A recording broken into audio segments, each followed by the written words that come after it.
else in your community. We have a State of New Jersey Department of Community Development grant funding opportunity where specifically funding is being provided to run programs for youth leadership, youth mentoring, STEM programs, supplemental education programs, gang resistance programs, drug and alcohol prevention programs, employment assistance and training, to include job applications, resumes, and business outreach, mental wellness programs and counseling, sports and recreation programs to include basketball, wrestling, boxing, soccer, and others, art, dance, music, and theater programs, community service projects, summer camp programs, and after-school programs. We are requesting for you to consider allowing us to use space at Barack Obama School. With your permission and approval, we would like to model it after our agreement that we had in Howe Township to utilize their Southern School, which became empty as a former elementary school. We've had an agreement in Howe to use that building for the last 15 years. And in that building, we run multiple programs, 24/7, 365. And I can get into quite a few details about all the programs that are running there if you'd like me to. We would like to model an agreement with you, of course, with your approval, using the template of what we've done in Howe Township. Some of the things that are in the shared services agreement with the Howe Township Board of Ed would include the district and Board of Ed maintaining full control of the building ownership. It's your building, as it is in Howe Township. It's not the PAL building, it's the PAL utilizing a building that's owned by the Board of Education. We hope to be given permission to use identified and agreed upon rooms for offices and programs. Some of the space we'd like to use, if available, would include classrooms, gym, media center, and potentially other areas such as the kitchen and recreation areas outside. The PAO would staff the school during all hours of operation. We would have somebody there from the beginning of the day to the end of the evening, Monday through Saturday, whenever any programs are in session. That would be also to provide safety and security of the premises and participants that are involved. The PAO would provide custodial care in all the used areas. And the PAO would obtain insurance to cover all PAO assigned areas and participants, with the Board of Education included as a secondary insurer. The PAO would also provide internet and Wi-Fi throughout the building at no cost to the district so that the programs can run appropriately. The PAO, in cooperation with the school district, would like to identify other community-based organizations with the same general goals to improve the lives and conditions of the citizens of Asbury Park, so that they could also utilize areas of Barack Obama School. Some of those organizations would offer their services and utilize their staff in assigned areas. Others would lease or rent agreed upon areas for their activities, with those proceeds being forwarded or directly going to the Board of Education and the Asbury Park School District. In Howell, using the gym, the kitchen, and other areas, some of the people that are renting the building that's now PAL headquarters include cheerleading groups, wrestling, basketball, soccer, sports clinics, and education programs to provide GED and college courses in the classrooms. We would agree to manage the oversight of the building, all on-site staff, coordinate schedules, and take on any additional responsibilities at the request of the district and the board. All of the people that would be involved with this would have to pass background checks by using Identigo and child abuse record checks so that we know that everybody that's associated with the children and teens are safe individuals. Some of the agencies and organizations that we've talked to are here tonight in attendance, and they want an opportunity to address the board. Some of those representatives are the Asbury Park Public Library, Family Success, Year Up, and presumably discussed using space if, of course, it was allowed by the Board of Education. We also work with state, county, and other agencies to pursue grants and other funding sources. Cooperative grants that include the Board of Education, Decrease Athletic League, potentially police departments, and other related organizations are often approved more easily than independent applications. We've written grants for many, many years and been successful in obtaining those as well. I want to apologize for Chris Hill, who's not here tonight. He's the CEO of both the Howe PAL and Mount Ocean PAL, and he's also the CEO of the National Police Athletic League, who has funded many of our programs in Howe and other areas, and I'm sure will continue to do so not only in Howe, but here in Asbury Park as well. I believe that a copy of our shared services agreement and lease with the Howe Township School District and Board of Ed has been forwarded. That could be used as a template to create an agreement between the PAL and your board, certainly with any modifications, additions, or subtractions that you see fit. I had a meeting today with Ron Sanisak, who is the Howe Township School District Assistant Superintendent and Business Administrator.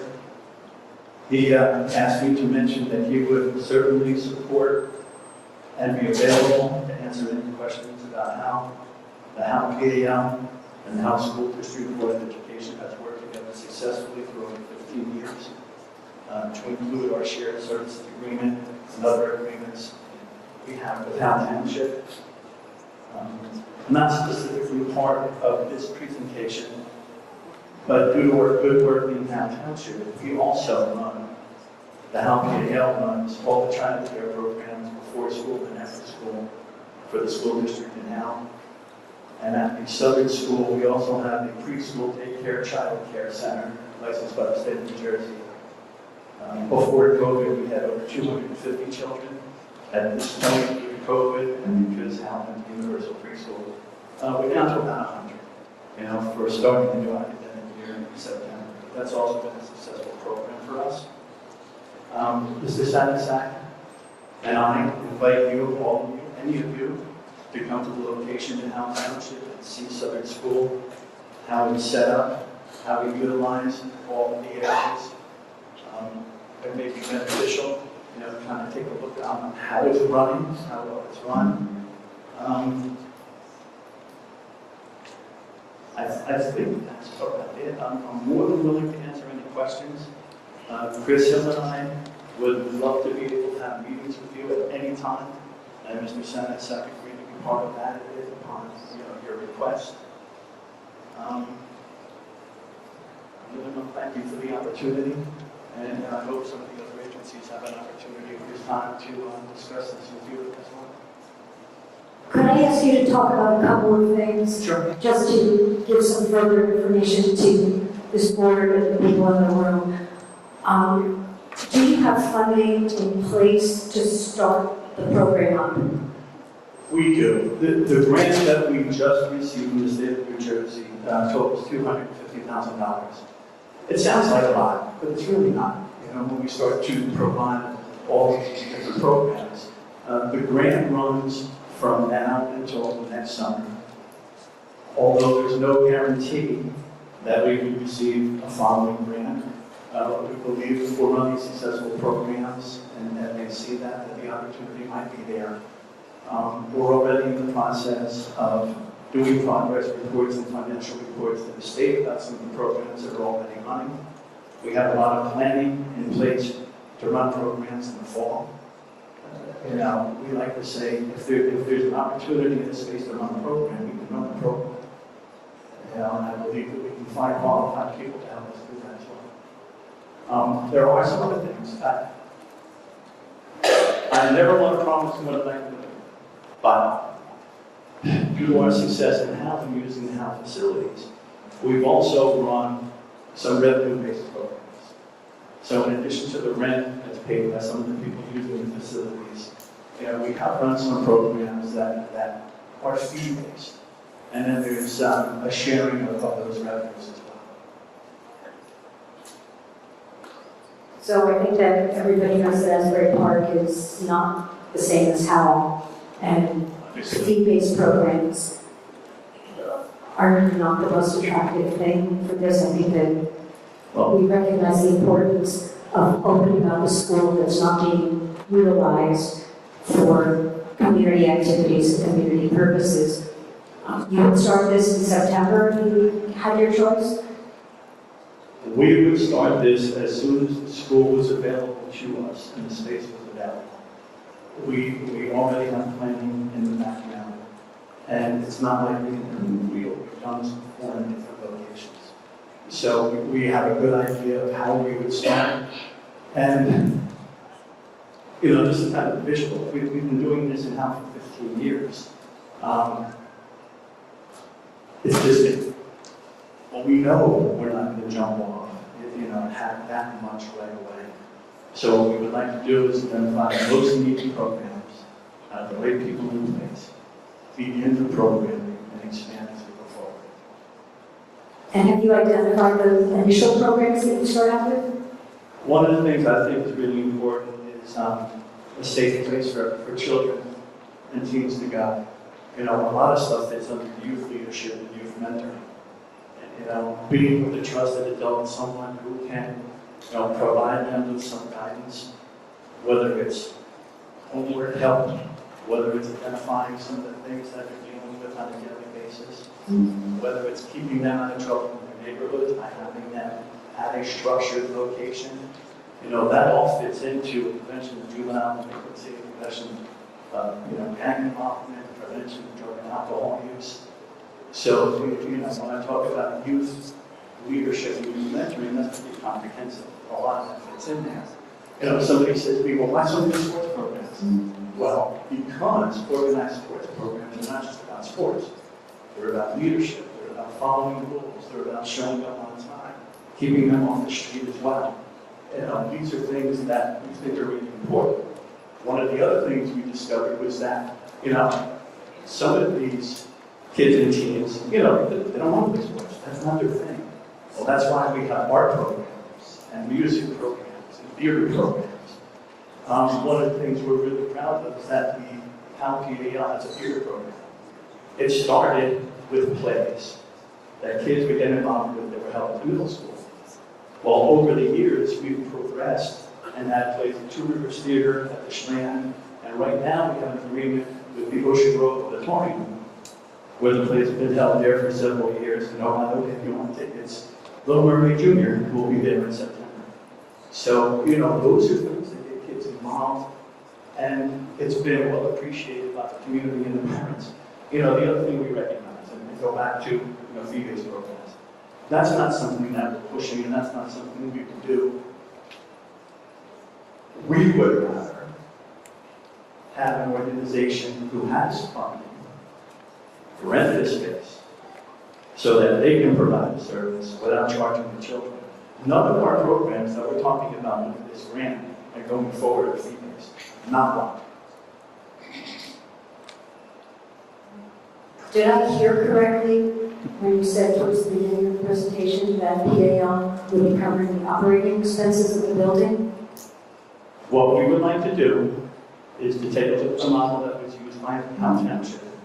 There was funding that came either directly by the PAL or by pass-through by obtaining people that were using the facility. And that's all negotiable, and that's up to the Board of Education. Somebody asked me, well, what do you charge people to use the facility? I can't make that decision. I can manage the facility. I can manage them to be where they're supposed to be on time and providing the services that they promise to provide. But when it comes to charging rent and then what's coming directly from the PAL, I'd like our administration and your financial officer to sit down and come up to an agreement that's good for both sides. But yes, there will be payments as well. I can't tell you what that is today. I don't want to speak for everybody. But it's certainly something that would be part of this, and it's included in the shared services agreement with the Howell Township School District as well. I have a couple of questions. I wanted to ask you, you said you have a grant, Was the grant application specifically to include Asbury Park, or was it just a general grant You to? know, this grant is specifically for the Monmouth Ocean PAL with the Asbury Park PAL. All of these programs will be run in Asbury underneath the banner of MoPAL and Asbury Park PAL. So that goes into my other question. So the city council and administration and the city have been involved in this, these meetings, and they thought about this? I do believe they're well aware that the grant was applied for, that the grant was successfully approved, that the funding was issued through the PAL. We have received half upfront, the $125,000. Once we continue other programs throughout the fall, they're willing to provide the second half, and then it goes out from this summer all the way out to the following summer, 2026. You know, some of my conversations with state representatives, again, they will not guarantee anything, but successful programs run through, the Department of Community Development are usually approved, to continue and extend. So we're extremely hopeful about that as well. Barbara, to answer your question, the city was not involved in the discussions on this program.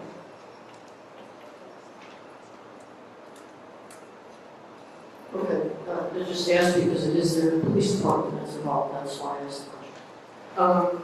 The other, If I take that- that's okay. The other question I have is, I don't want to, I'm sorry. delay everything in the Okay. meeting. Just ask that the documentation or whatever the proposed shared services agreement, I don't know if the attorneys didn't want to look at it. I know that we haven't received any information on it, so we can have a discussion on that information. I believe it was forwarded directly to the Board of Education attorney. I can certainly provide copies of that at any time anyone who will ask for that. It's certainly, your prerogative to have that as well. Oh, sure, right, yeah. I just, if we could get a copy of what it is that we're proposing, so we could have a discussion amongst ourselves. It sounds like a good idea, but like I said, I haven't been involved in any of the preliminary work on this. I didn't mention it specifically, and I don't want to take much more time, but one of the reasons we got involved with Howe Township, Chris Hill and I are both retired law enforcement officers with over 25 years of service. We were both in the community policing unit there. We were both school resource officers and involved in many other activities, including teaching at the police academy. So we had a lot of experience when this program and agreement started with Howe Township. I think they were faced with something similar, a building that was there. What do we do with this?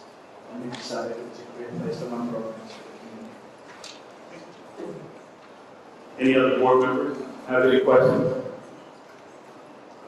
Comment? One question. Thanks. Comment, you mentioned the $250,000 grant is a one-year grant, so that's iffy on your part. From our part, this is kind of a ready, go, plan approach. So are you comfortable if after a year there are issues from the district standpoint that might radically change what the relationship is, where you are, or who the providers are, or that sort of thing, that the agreement from both sides would probably be, or at least from my standpoint, a one-year approach, would be comfortable with that. I don't know if my colleagues would agree. I think there's kind of been an understanding that if this went through, it would be kind of a one-year pilot program. And see what occurs as we go 6 months and 9 months in. Of course, we would like to continue indefinitely, but we also know that there could be financial circumstances where the building is no longer available. We put it that way. If that occurred, there may be a scaling down of some of those programs, or the ability to move some of those programs to other locations. We are always open to that, and I am sure that we continue to work with some of the community organizations that we could do that if we had to do that as well. After the 1 year is over, we're not going anywhere. We're going to run these programs, and we will obtain funding one way or another through grants and donations to keep providing these programs. In my opinion, it's needed. I hope it's welcome, and it's something we have, we want to make a commitment to. Any other questions? Just a comment. Yes. Thank you for your presentation. And while I am familiar with the work that you do as PAL, I understand that you met with some board members and you all came up with a plan. Well, not exactly. We have met with the board president and had the ability to talk to him about what we were thinking about and whether or not it would be an opportunity that we could go forward with. We really haven't met with many other people, the decision makers, which is why we're here today in open forum to kind of throw that out to you for consideration. I understand that some of you may be hearing this for the first time. And you know, there can't be a snap decision, even though I like it. We understand that, which is also why I'd love for you to come to our facility and have, meet with us there, see what's running. I could have our business administrator from the district there at the same time, and any of your questions, and some of those little details, you know, that are kind of in the mix here that we really haven't discussed, hopefully can be discussed then as well. We're more than willing to do that at your convenience. Again, I think it should be clear that the meetings that we had were exploratory to see if there was something that could be done between PAL and the school district to make use of what is currently, for this school year, an empty building, and provide services and activities that we can't afford to provide to the community. And that's why it's brought here in front of the board to talk about it, and for this board to raise any questions. You know, there's enough time to develop an agreement, to define all of the parameters and the terms that would be acceptable to this district to move forward. But I think it's, in my opinion, it's a great opportunity to use an empty building that is functional, that we have, to provide services and activities and adult mentorship and teaching for our kids. Ms. Waters, if you have something in writing or plan to update those someone that we want to discuss, I would appreciate it.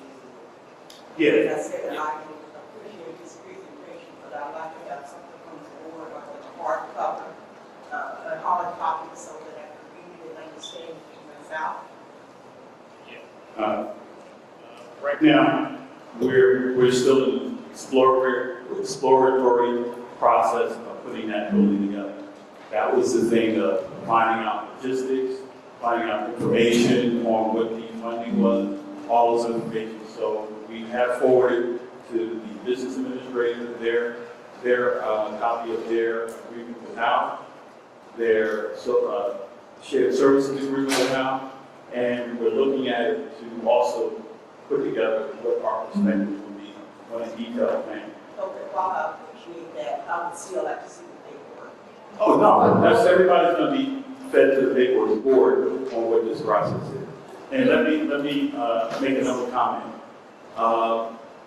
It seems that, I know we're gonna have a big discussion on some other issues, such as taxes, but we have an empty building that has been in our midst since 2019 that we have not been able to do anything with, and it serves no function but to sit there. And let me make this very clear.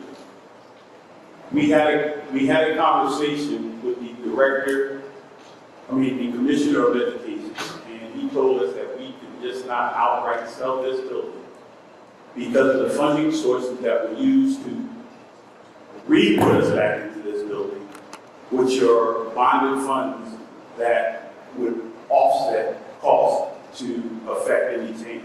Because they bonded for money to help SDA, bonded for money to fix up buildings when we needed them to fix up, and we just don't arbitrarily just have total control over school buildings to sell. And right now, we are in the process of looking to sell a maintenance building. We're trying to deal with environmental issues, but hopefully by the end of the year, we will have a building for sale, well, 2 buildings for sale, which should substantially offset some of the costs of any tax increases for next year.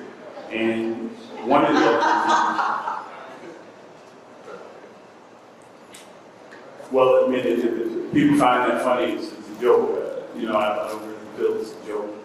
But if you really want to see a presentation on the tax situation, we've made it very clear the tax issues and school funding that have been going on for the last couple of years, and people have gone to these meetings, also the city meetings, to see what funding sources. That's very clear, but we have taken time to substantially look at ways of funding services, bringing services on, but we cannot just arbitrarily pick up this building and sell it. And it's been sitting there, and to have a program like this and a model that actually is working down the aisle, I think it's very fortunate for us to have this presentation and figure out a way of utilizing this building to provide services that we can otherwise do because of financial situations with the district.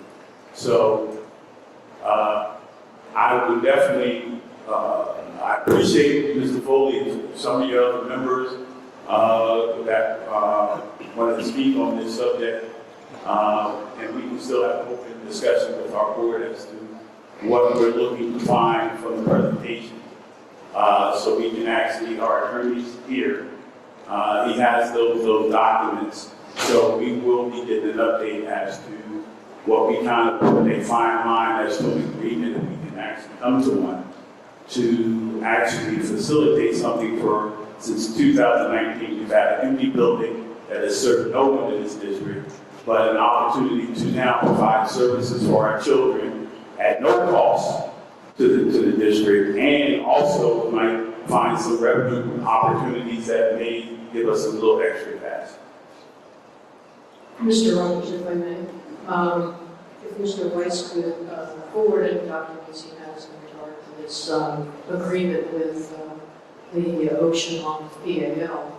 And I just wanted to say one thing. If I understand that you've been negotiating this, or you've been exploratory meetings regarding this for a little while, I think that it would have been to your advantage to share with the board what was the ongoing process, so that if we all were on the same page at this point when this gentleman makes this wonderful presentation, that we'd have a resolution on the agenda if we had all bought into this program, and then we would be able to start it before the school year, so we wouldn't have to postpone time, because funding is time, and the 250, whatever you have, has to be used by a certain time, or at least you would have to return it, and the program might be shortened. So that's the only thing I want to say, because it sounds great, but we don't have information, and I would have been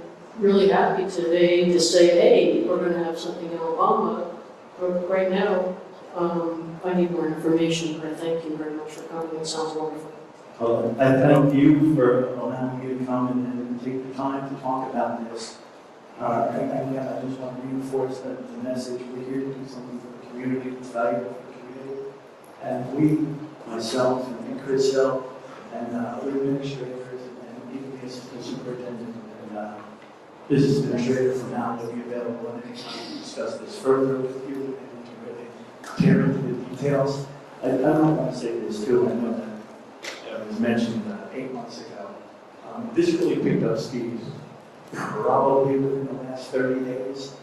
That, you know, we, the PALs, are always exploring what we can do and where we can do that. And at times we felt maybe this will work, maybe it won't work, should we go someplace else. But it kind of really picked up speed in the last 30 days, and the light bulb went off that, you know, this could happen. So, again, I'm really pleased, and we'll provide whatever information that we can. Is it okay if I ask one of the other agencies to come up and say something briefly?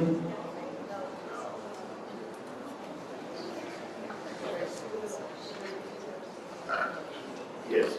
Yeah. If you can have one of the other parties come up. Asbury Park Library, please.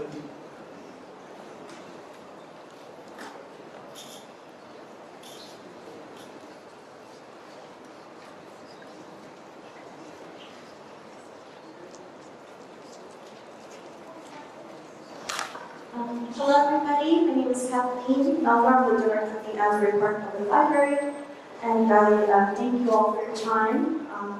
I just wanted to talk a little bit about some of the services that we would love to be able to provide if this proposal were to move forward.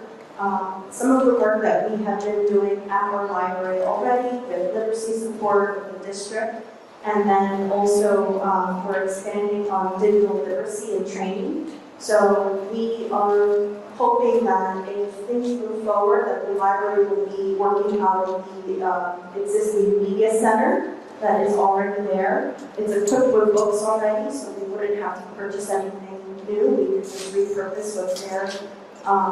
And then any instructional spaces would be shared with some of the other organizations. We can bring in some of our partners, like Project Right Now, and some other people that we're working with on different initiatives at our library. So again, this would be a collaborative effort to just provide some support for the kids, especially after school, which we already do at our existing location in the evenings. So if you have any questions or any comments.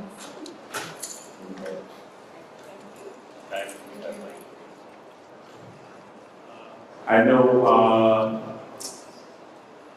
one of the other agencies, Ms. Nina isn't here to talk about the West Side. I think wanting to come in. Is anyone?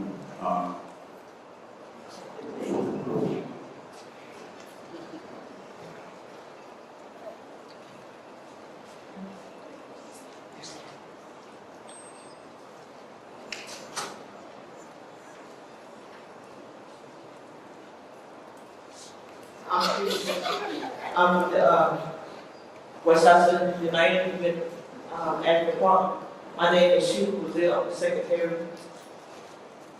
My name is Beverly Lyons. I'm the resident here in Asbury Park. I'm with the West Side Citizens United. And this project that has been presented, I believe could be a very strong impact upon our development of our children. One word I was thinking as I was sitting there is stewardship. Being a steward means you take deliberate time, get all the facts, hash it out, put it into place. So with Westside Community Center, we are a resource to the families. We look to direct families to those agencies that will help them with housing and food, and especially the development of our children. But as stewards, as we're moving into a brand new school year, it's heavier for us this year than it's been in the past. We're grateful for the advancement that we're having. Westside recognizes that, and we want to be a part of it. So we're asking in your consideration for this particular project to be looked at thoroughly, not quickly, because time is of the essence, and our children are our most valuable possessions that we have. Thank you. And for anybody that don't know, West Side Citizens United has been around for over 22 years. It's a nonprofit in Asbury. We have done back to school. But we have done AP Alive. We have done Juneteenth up until recently. The last 2 years was not involved, but we have been around. There's a nonprofit, and we look to take care of our kids in the community. Because guess what? I know everybody worries about their taxes, but it's also about the kids in Asbury Park. And also, I'm home on the corner lot, so we know my taxes bill. If any of the other partners that wish to speak, please come up. If not, we'll close this presentation.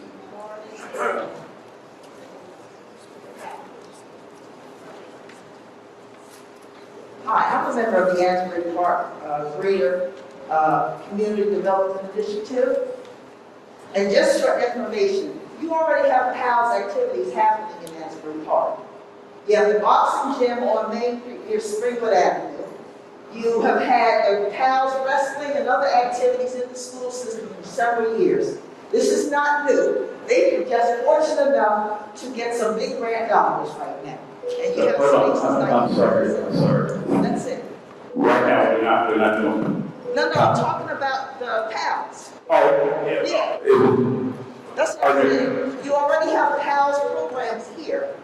And the reason why we're talking now, because they have the grant monies to do the progressive activities, that's all. Because it's like people are not aware that you have the grants here on the program functioning on it. Thank you. Well, I'm the guy before lunch. Oh, I didn't hear what you said. Kevin Strickland. I live right on the other side there, 1109 2nd Avenue. And I have some comments regarding this whole program. Because No, we're not. We from the partners. I'll start. Public. Thanks.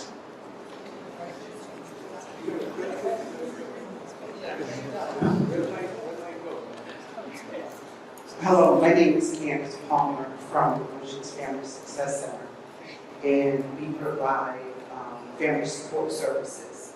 So some of the family support services we provide are programming for children, maternal programming for moms.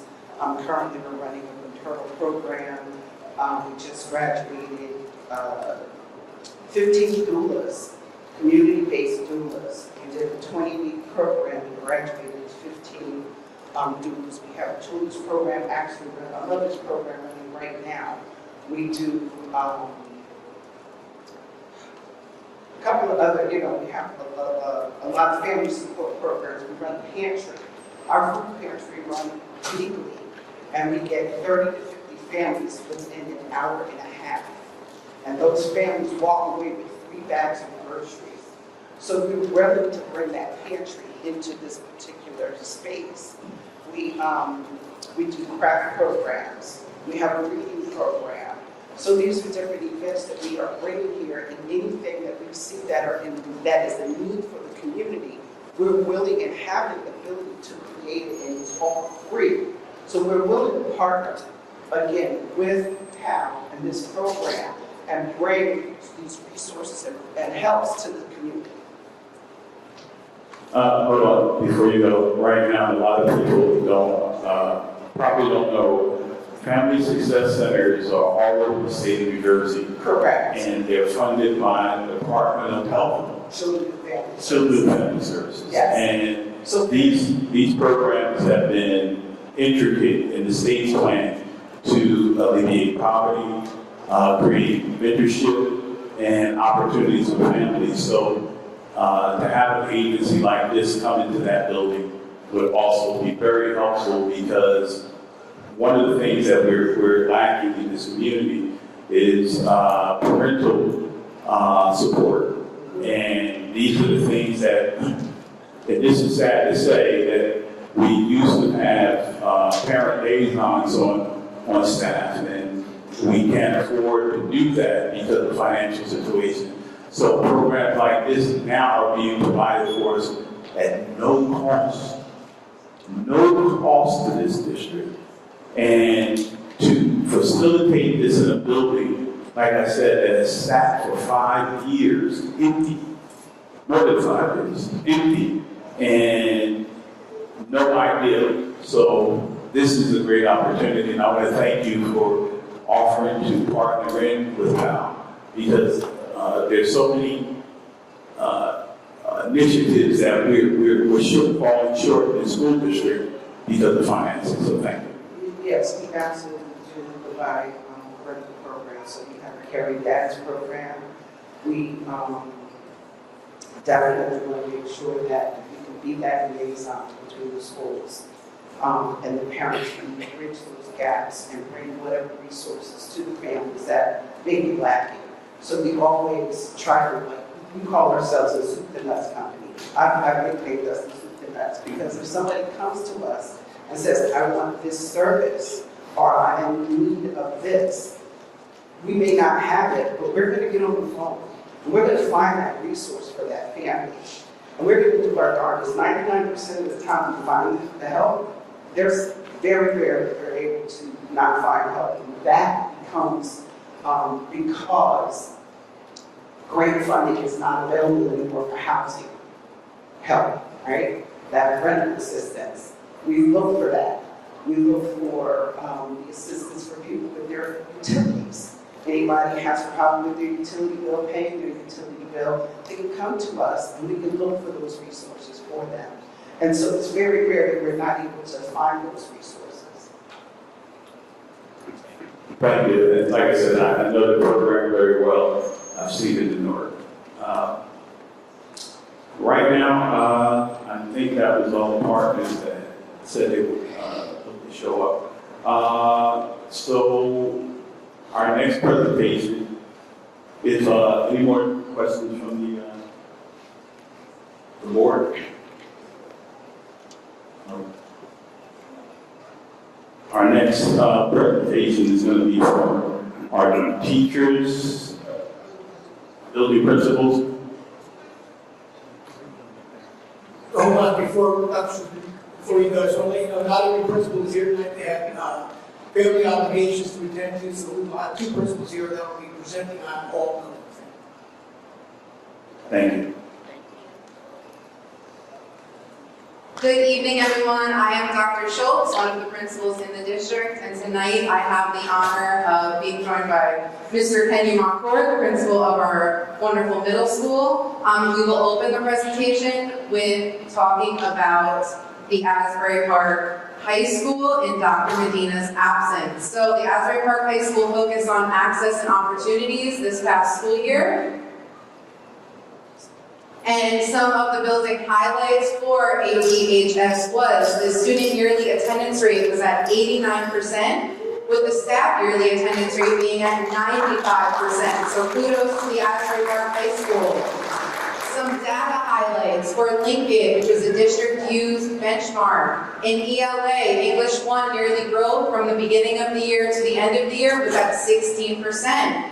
English 2 yearly growth was at 15%, and English 3's was at 12% growth. For math with Lincoln, Algebra 1 yearly growth from the beginning of the year to the end of the year was at 13%, Geometry 27%, and Algebra 2 at 18%. Another data highlight from IXL, which is a diagnostic software used in districts. 9th grade, from beginning of the year to the most recent, was an 80-point average growth. 10th grade was the most recent percentage growth. And 11th grade was a 72-point average growth. And for math, 9th grade was a 55 average point growth. 10th grade was an 18-point average growth. And 11th grade to the most recent was 29 average point growth. Moving into this school year, a priority for the Asbury Park High School on behalf of Dr. Medina is academic growth. The high school is looking to sustain state assessment grades across all content areas and subjects, expand the dual enrollment programs and course options, further reduce alternate pathways and credit recovery needs, and invest in advanced professional development beyond level 100 courses. Another focus for the high school will be opportunities and innovation for students. The high school is looking to build its course offerings, which have laid the foundation this year, with the focus on film, esports, engineering, and theater, really tying in the arts.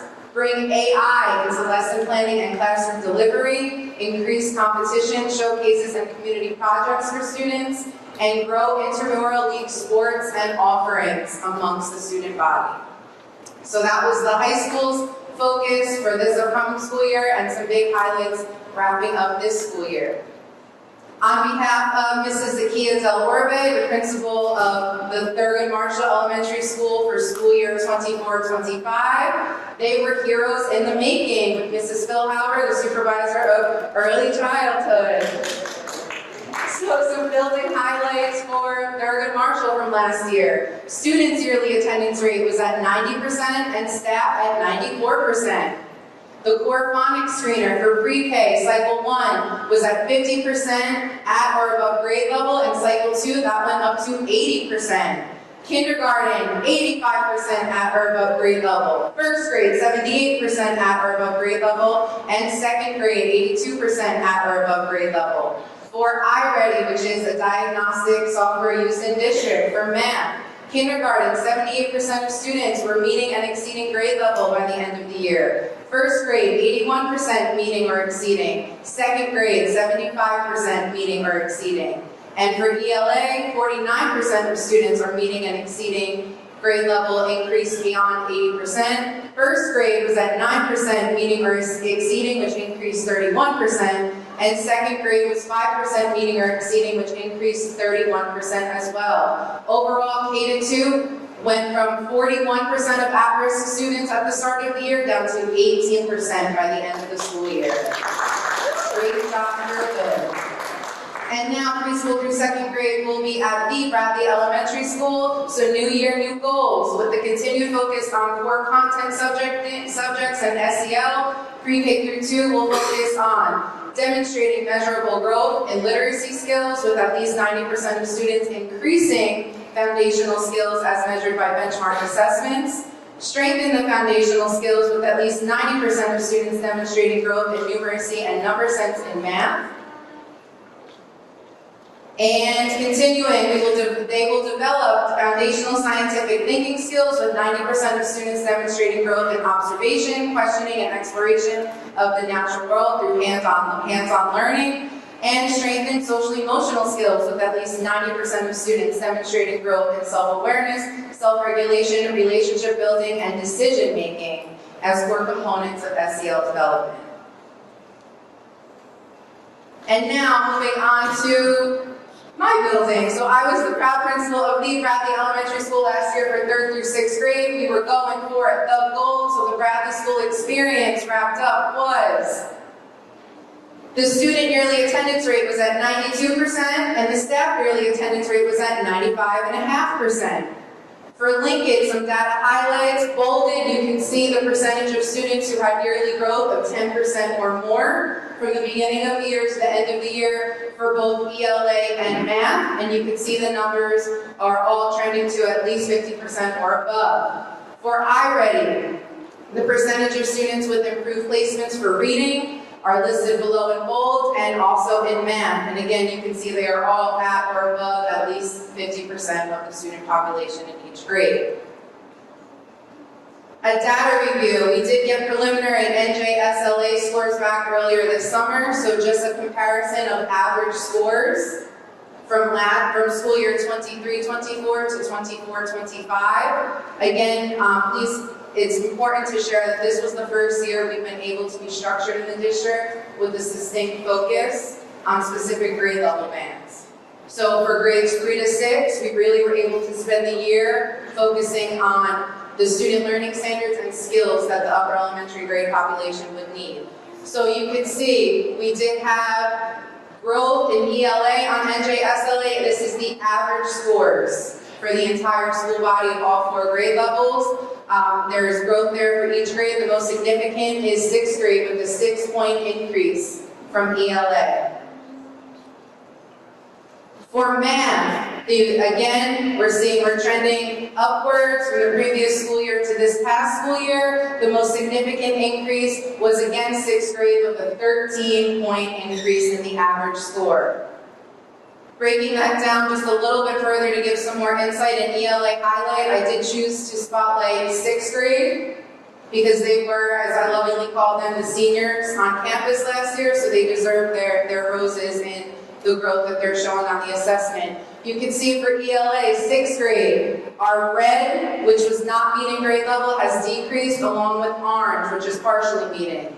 We are moving in a trajectory of on grade level growth. Our green, which is meeting grade level, increased by 7.5% on NJSLA and ELA for 6th grade last school year. For math in 6th grade, we are showing that red has decreased by 11% and orange by 2.9%. Our green increased by 7.8%, and huge shout out, our dark green, which is exceeding grade level, went from 0% to 3% on 6th grade math last year, showing above grade level growth. So kudos to the 6th grade teachers from last year, and of course our wonderful 6th grade students who will now be with Mr. Moncour at MLK. Looking into this year, we have now moved 3rd through 5th grade to the Thurgood Marshall Elementary School, and we are on the roadmap to success. MAP standing for motivated, accountable, and prepared. That is our school theme this year. You will be seeing it and hearing a lot of it whenever referring to TMPS. New year, new goals. We are looking to embed NJSLA release items into daily instruction to further the growth that you have just seen and align electives and enrichment with support from our SIA funding to really focus on upper elementary grade levels. And some updates that have been done over the summer to prepare for this year. The schedule has been restructured to add in more professional learning time. The facilities have been reconfigured for upper elementary. Some coursework has been redesigned. And our ELA and math curriculum in joint partnership with the middle school has been redone to be more appropriate and updated and aligned with the new programs we have in district. Thank you on behalf of Dr. Medina, Mrs. Delorme, and myself for the high school, Thurgood Marshall, and Pratt Elementary. And now Mr. Moncour. Thank you very much. Dr. Martin Luther King Jr. Middle School, I'm Principal Moncour. We have the pleasure of servicing grades 7 and 8 last year. Next year, or this year, for the 25-26 school year, we will be a true middle school by servicing grades 6, 7, and 8. Building highlights, student attendance, 8th grade, 94.6% for the year. That's an outstanding number for 8th grade attendance. Student attendance in grade 7, 93.6% for the year. Teacher attendance, it peaked at 91%. The math work for iReady from September to June captured between 7 to 12% proficiency both for grade 7 and 8 respectively. Our ELA growth for iReady was between 11 and 19% for grade 7 and 8 respectively. 60% of our students showed typical growth in both Lincoln and iReady assessments, so that's well over half the building. Science Lincoln data we're still waiting on, but science is only data we're waiting on, but our Lincoln data, baseline 40% of our 7th graders and 8th graders were proficient on Science Lincoln, and that was something that we did for the first time at the middle school. We were happy to say that we had zero fights in the middle school for the second half of the year for 24-25.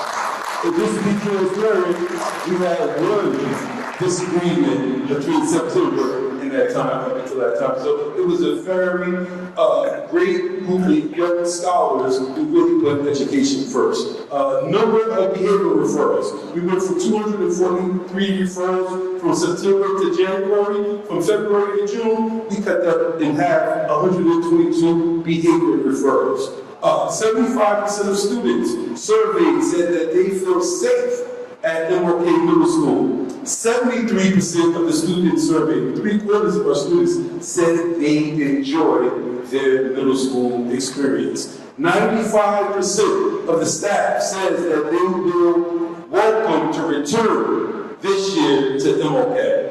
And 100% of the staff said that they support Yonder Pouches and they want them to return. 70% of our students agree that Yonder Pouches, that's our cell phone pouches and a part of our way of keeping our students safe, 70% of our students said that they felt less distracted because of the implementation of Yonder Pouches. So I would like to thank the Board of Education, Superintendent, and all the powers that be that were influential in getting us those Yonder Pouches so our students can focus on teaching and learning, and more importantly, keeping the building safe.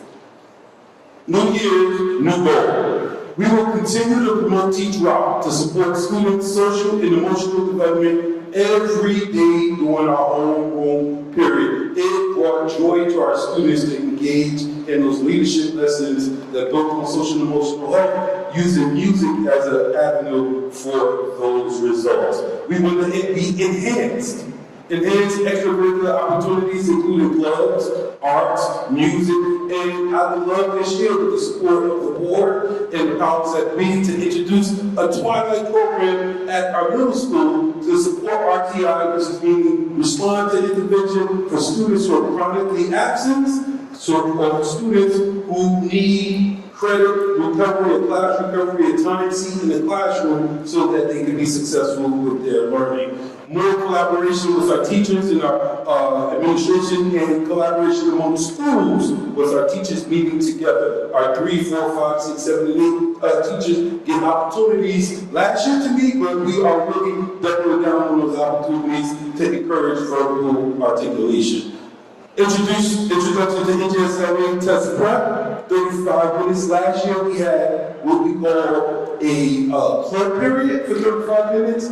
Lunch and club, since we added a new grade level, it was difficult to get the whole building club recess, so we decided to give them NJSLA prep, and we will be working on writing, reading, and of course mathematics to support the learning curve. Our focus on SEL, PPSIS, to enhance self-awareness. Our students need to know who they are. Self-management. Our students need to know how to control themselves. Social awareness. They need to know what's going on in the community and the powers that be in our political framework throughout our state and throughout our country. Relationship skills. We are teaching our students every day to be good citizens and treat people with dignity and respect, and even advocate to adults when you might disagree, but do it in a way that's not disagreeable. And then responsible decision making, trying to support our students to make great decisions outside of school. Because we know sometimes our streets are not safe.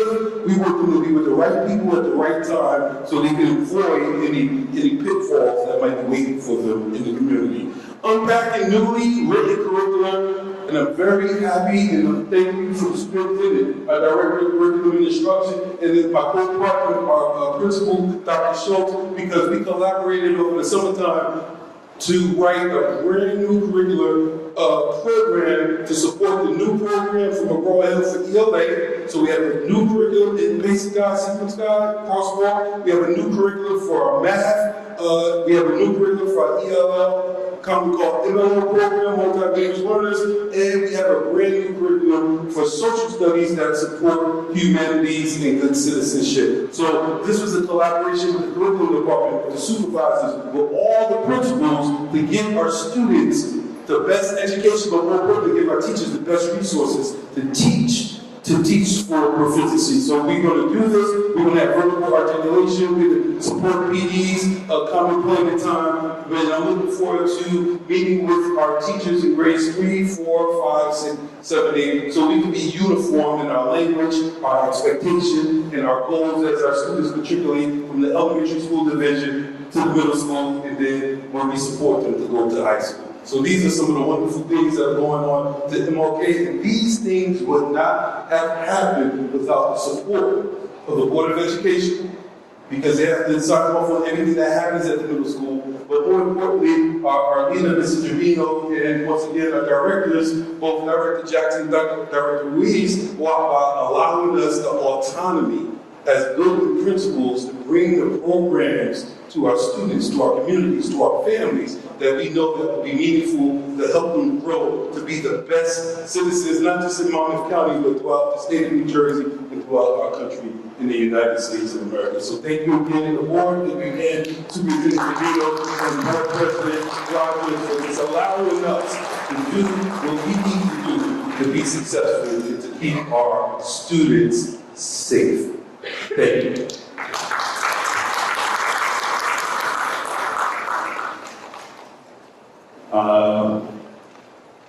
I want to put some context to this presentation. And a lot of people don't know this, There might be a lot of people that have never come to this meeting before and talk about what was going on in our school district. Those numbers, those transitions, those things that went on happened in the last year. And let me explain to you some of the things that I dealt with coming on, where one morning I woke up to a call from a parent who actually called and said their child was not receiving their IEP required speech therapy.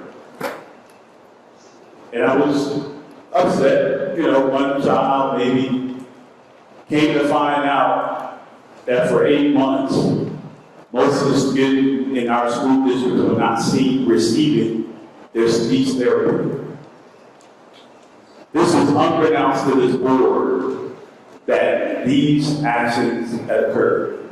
And if anybody knows, speech therapy for transitioning kids at an early age is unbelievably tragic and can affect the rest of their lives. I also came to find out that as the Abbott School District, we were required to have paras in every kindergarten class. That wasn't happening. We had one para for 3 classes.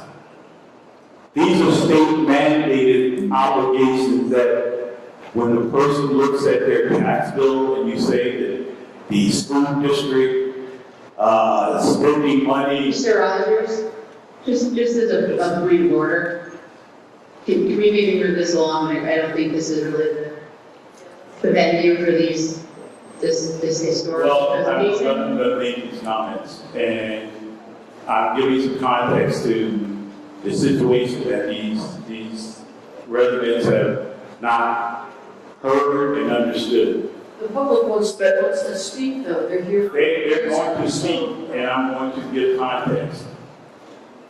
Context to what, though, Mr. Rogers? Context to what was being what our principals, excuse me, listen, I do not interrupt anyone else when they're making comments. And I will not accept it from anyone else. As I said, right now, I want to commend the staff, and if you look at the attendance scores in some of the situations that we were dealing with last year, where we had almost 50 to 60% of the staff ready to revolt who did not want to even come into these buildings. I was in a meeting with some of the city staff that actually said, do you know, your middle school isn't? Well, guess what? Our middle school is turned around.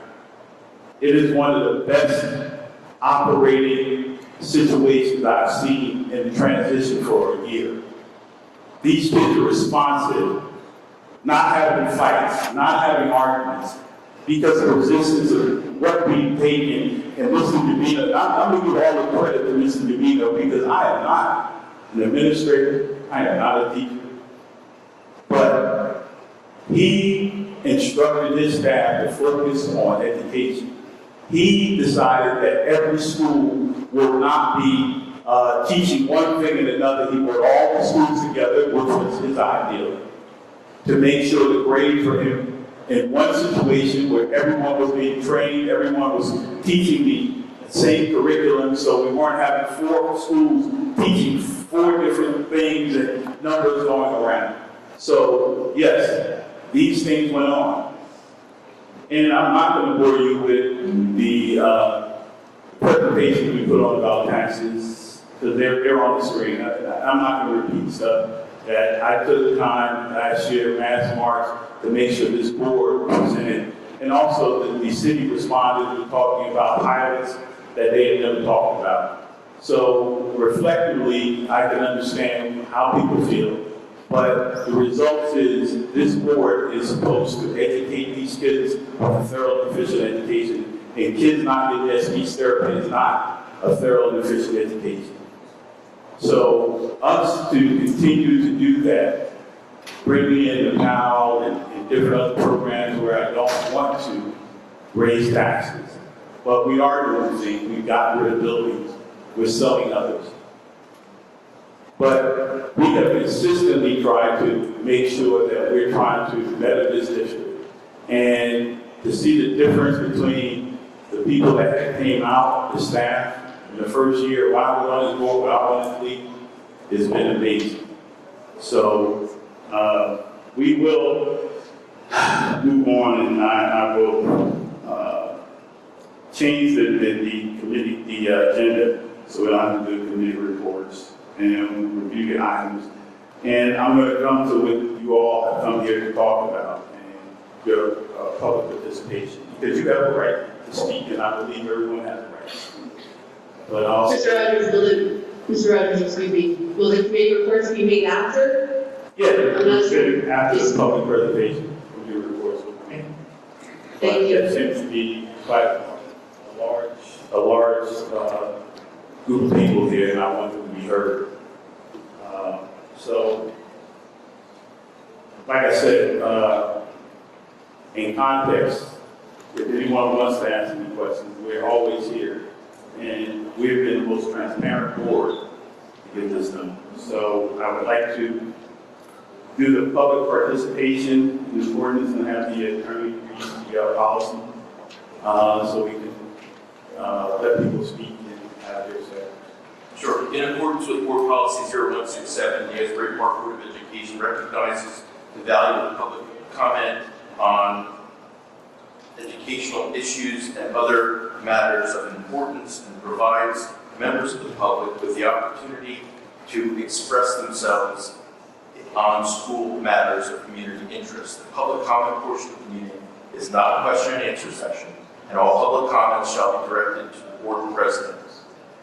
Members of the public who wish to make public comments must be recognized by the presiding officer and provide his or her name, municipality, residence, and group affiliation, if applicable. All public comments shall be directed to the presiding officer and are limited to 3 minutes in duration. Members of the public who do not follow the foregoing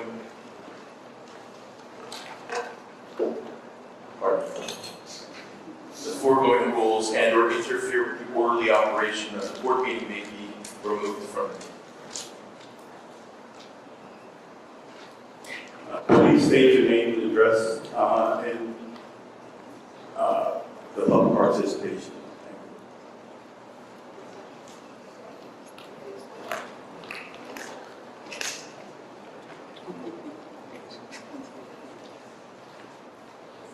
Good evening, all. My name is Teresa Jones. I live in Neptune. I'm a former City of Asbury Park employee, former business owner in the City of Asbury Park, and I am a member of the Asbury Park Greater Development Initiative, which is a community organization.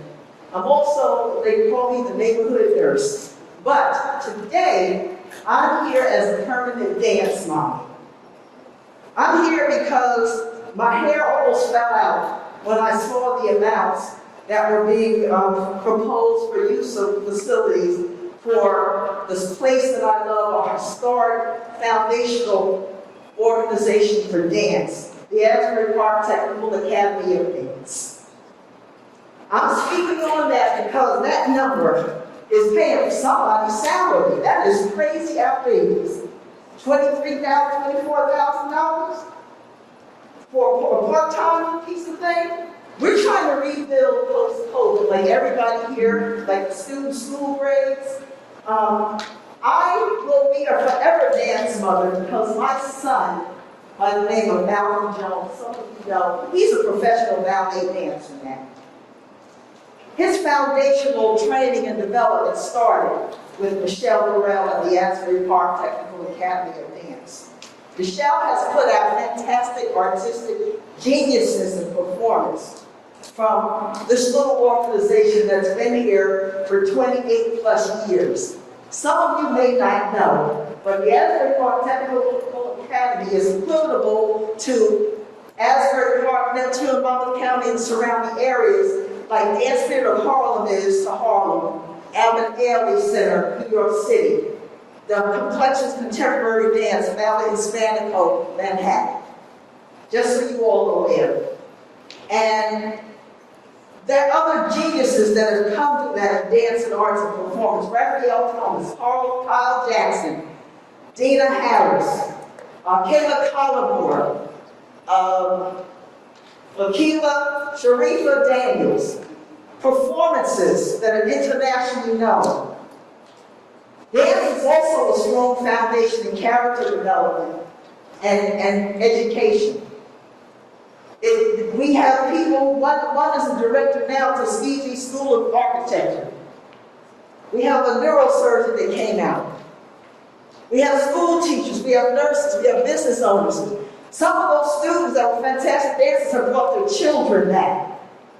So I will forever and ever and ever fight on behalf of the Asbury Park Technical Academy of Dance.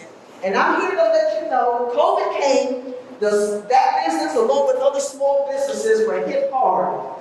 Learning in the Asbury school system and other school systems across the country were affected. Sorry, time's up. So just reconsider that high cost because we got to rebuild from the ground up. Thank you. Thank you. And one thing I would suggest, put acoustic panels in here. Next.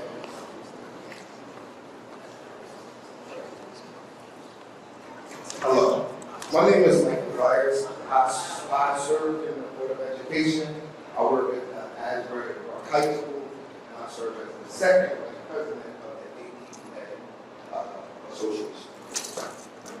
So I just heard, maybe a day ago, I got a call from Mr. Goldfarb, who got the little magic that supervisor of buildings and ground. He called me and he basically said that the same thing this lady said, the cost of the Saturdays in perform. So I told him to give me 10 minutes. And in 10 minutes. Excuse me, Mr. President, point of order.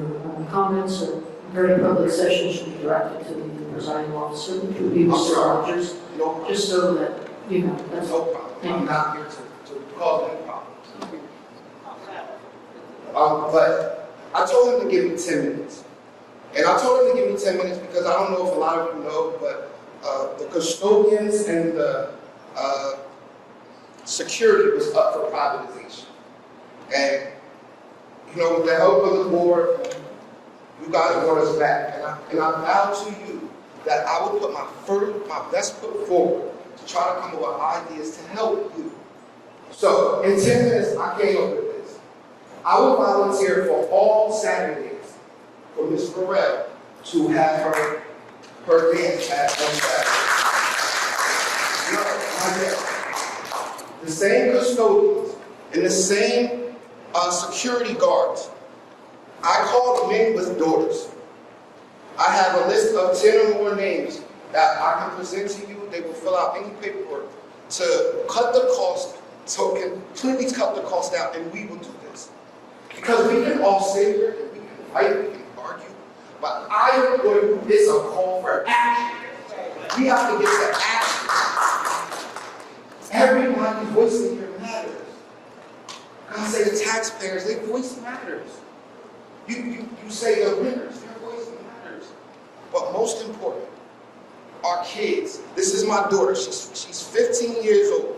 She started out at this dance academy when she was 3. 3 years old. Miss Burrell is not a dance teacher, y'all. She is one of the rocks of our family. My daughter can come home from school and don't want me to call Miss Burrell. She is now at RBC dancing in 2 dances. So I am offering this to you. I will do all the Saturdays. I will have guys in my departments to cover these buildings, security and custodians. We have to do what we have to do for our kids, period. Period. Also, before I know I got 3 minutes, but these type of volunteer things are already happening, y'all. You guys gotta research for yourself. Don't take it from me. Don't take it from anybody. If you are invested in Asbury, you should know what's going on in your face. No matter who you are. I want to let you guys know, Miss Jackie Philhauer has been doing pop-ups, preschool, for nothing, but volunteer, the same type of things. I started at 10 at a time, and then I feel it coming around. I feel it lighting up the mood. Let's lighten up a little bit. Everybody, we all have the same interest. Our babies. Our babies. When you go home tonight, ask yourself, what is a successful community? What does it look like to you? Do we take care of our elders? Do we take care of our elders? Do we take care of our babies? What do we do? Question yourself. What do you want the community to look like?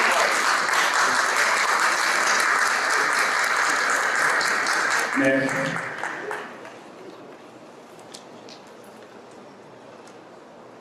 Felicia Simmons, School Avenue, Asbury Park, President of WCC Historic Innovation Association.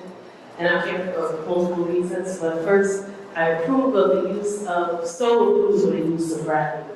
I so approve of waiving the fees for this gravity. I so approve, and the community does, because that's what Asbury do. We support our community. We come out with the woodworks. I love what Mike just said. Right, absolutely. Also, that's the first part. And that's what we should do. There was a policy to waive fees or so drastically cut fees for things that offer direct support to the community. And that's something that we should come back to as a community school, right? And then second, I want to talk about why most of the people are here, taxes and their tax fees. And I don't want to put a bunch of blame on the school board, because honestly, it's not them. Most people don't understand that we're in the perfect storm of taxation. We're in the perfect storm of the S2 bill that doesn't work for any school district in New Jersey. It doesn't work at all, right? The funding that was cut from Asbury, Neptune, Freehold are some of the hardest hit in the state. But there is no school district that agrees with the S2 bill and their funding formula, if they even understand it or know. Then also we're in a program inside the city called APTV, which is a assessment plan, where it's tied to the market rate and we assess our properties every year. Inside of those property assessments every year, double down with the S2 bill. We are in a perfect storm of ridiculousness. And that's why your tax bills are going up so high. Who's to blame for it? It's not the school board. They're pushed to do it, right? The state told them outside of after April elections, they can just pass the funding formula without asking the community. That was a state bill, right? It is part tied into the assessing our properties every year and being part of the fastest growing economy, real estate economy in the country, but specifically in New Jersey. How do we stop it? It is a legislative bill.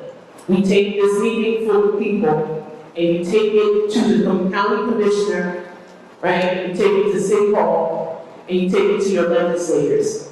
Right? Those are the people that can stop this bills and these programs. That's exactly right.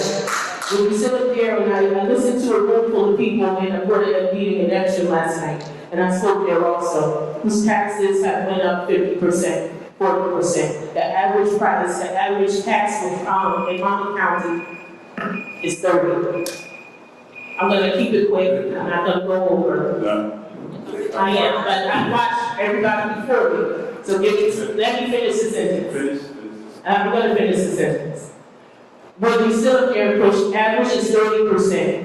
We can opt out and push legislation to opt out of this program, right? It's our own program. It's our own District 11 people who are actually pushing it and have pushed it. So that's how we get out. So no, it's not the school district's fault, even though I don't believe in some of the things that happen, but I also very much believe in the children. It is literally a legislation fault. Thank you.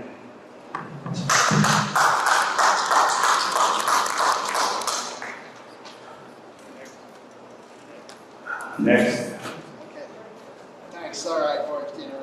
Use the microphone. So my name is Kevin Strickland, and I live at 1109 2nd Avenue. And I did listen to the presentation from Powell. They're very credible. I've been working with them in an area specific to the soccer program. So I was really kind of not aware of the broader picture of what they're trying to get done. My concern is that broader picture, they slow down our progress relative specifically to the soccer program and trying to get off the ground. And so that's really, I just want to express my concern. I do think it's a credible offer. I think they're very innovative. I think we should look into this as a value proposition. But I'm concerned that if it's the big piece and this soccer program is tied to that bigger piece, we may not get off the ground. We're just completing now a program that's a POC. It finishes on Friday, so if it's available, you can come to Bradley School, see the kids play soccer. I'd like to invite you to do so. Thank you. Anyone else like to speak?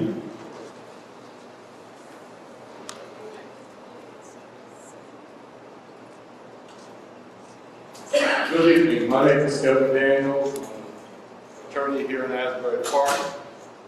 I've had a law practice close to 40 years here in Asbury Park. I'm a resident of Neptune Township. I am here to support the effort that is being made to waive the fees for Ms. Burrell to use this facility. My children attended her program. As a person who has watched other programs, I have never seen a program that has been more successful than hers. The girls in her program, they started when they were 3 years old, 4 years old, 5 years old. She followed them in their successes from elementary school through professional school. As they said, one of her dances, and I'm not up on hip hop, but he was one of her star, Raphael Thomas, one of her star dancers. My daughters went through the program. One daughter works for Microsoft, and is one of their top people in Microsoft. I had a son who went through her program. He's one of the top people in IBM. My daughter went through her program. She has her own podcast. She has her own social media. So I just want to ask you to really consider the person who said that they would volunteer to provide the custodial and security services, if you would really consider that. This program is too valuable for this community to lose it. You'll not find a better person in developing the character of young people than Shelley Red. Thank you. Anyone else?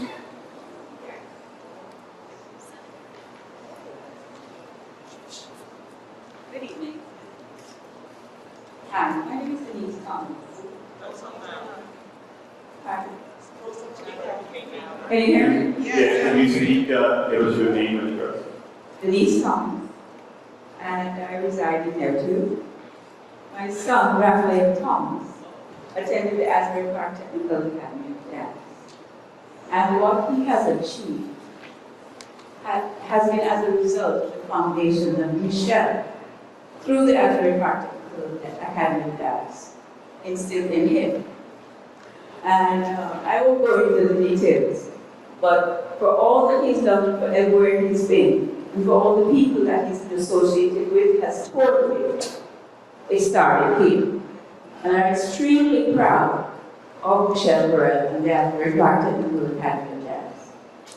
And I can say this, that there's never a time that Raphael has had to give some sort of outlay of his career that he didn't give Michelle's school the credit for his foundation.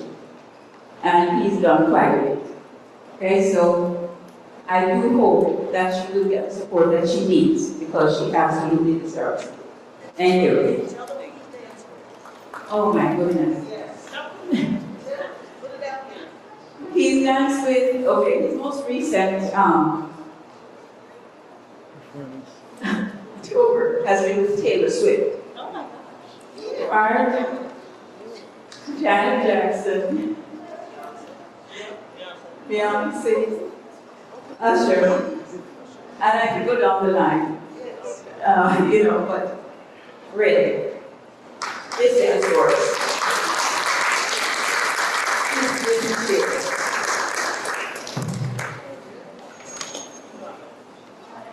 Sheila Brazil, 1200 Jefferson Street, Asbury Park, New Jersey. And what they're not telling you is Michelle Burrell. She graduated from Asbury Park High School in 1982 and we was in class together. So yes, I'm telling my age, but don't be looking. Okay. I slipped out from all y'all, but I got to talk to Facebook. Yeah, you have it. But I slipped out. Okay, I'm here to talk about the taxes. I know the taxes have doubled. Like I say, I live at 1200 Jefferson Street. It's a corner lot. Our taxes has doubled. We doubled the mortgage. So I can sympathize with everybody taxes, okay? We've been in that house for 40 years. My mother thinking about selling. He retired, not because of the taxes. He retired, now he wants to move to Texas. I haven't lost anything in Texas, I'm from Alabama, and I don't want to go to Texas, although I love Dallas Cowboys. But, you know how a house comes furnished? Well, I want to be a part of that house. Furniture to come in that house, so I want us to keep that house. At the same time, I know the taxes, like I said, expensive, but this is not new, okay? This has been going on for the last 7, 8, 9 years. They knew this was coming down the pipe, all the Board of Education members. Yep. And I was a Board of Education member in 2011. And it came a little after I left the board, because I'm nominated to the board again. But you have board members that have been on the board: Angela Anderson, Joe Grillo, Sheila Etienne, Barbara Lazinski, Dominic Lacalata, Alicia Simmons. Who else? They knew about everybody. They knew about this was coming. And back in the day, they used to, when the budget in 2016, 2017. No, 2016, 2017. When the school budget was put on when you re-voted, it was put on, the voters approved the budget for the district. So the budget for the district at that time was 7.8%. The city residents was responsible for 6.8 million. 55 came from the state. And 55 is not coming from the state anymore. So now it has to come from the taxpayer. School board has to vote for the taxes to go up. But me personally, I think had they tried to do something about this over the years, little by little, we wouldn't get this right now. Just like it has come full circle. It's just a stream pump act where maybe it would have went a little bit this year, a little bit that year, and it wouldn't have hit all of a sudden double everybody taxing at the last minute because we're trying to pay for teachers, give the teachers, because we don't have students. I got 2 minutes, one more second. But at the time, I think, Thank you. I appreciate it. No, I appreciate it. But thank you. I got you. Yeah, thank you. Have a good night, everyone.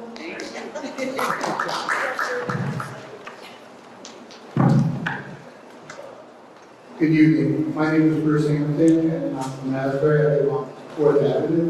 Been here for 21 years. And I just wanted to say that I appreciate what the Board of Education is doing in the schools, because we do need educated kids in this community. But I also want to talk about the elephant in the room, which is the taxes. And all of these programs that everybody's talking about are exceptional. I appreciate that. But if we're going to make this community grow, we've got to do something about these taxes. And I know you guys don't have the final say on it, but people in this, all of these people back here came for a reason. If you can't tell us how you guys can help us reduce our taxes, tell us where we need to go. We need to talk to somebody as a group of people in this community so we can lower our taxes. We got more stuff going on down at the beach. All that stuff was going up in the air, and no one is talking about what those people are paying or how much they're going to contribute to the taxes. We've been carrying this city when nobody else wanted to live here, and you guys know it.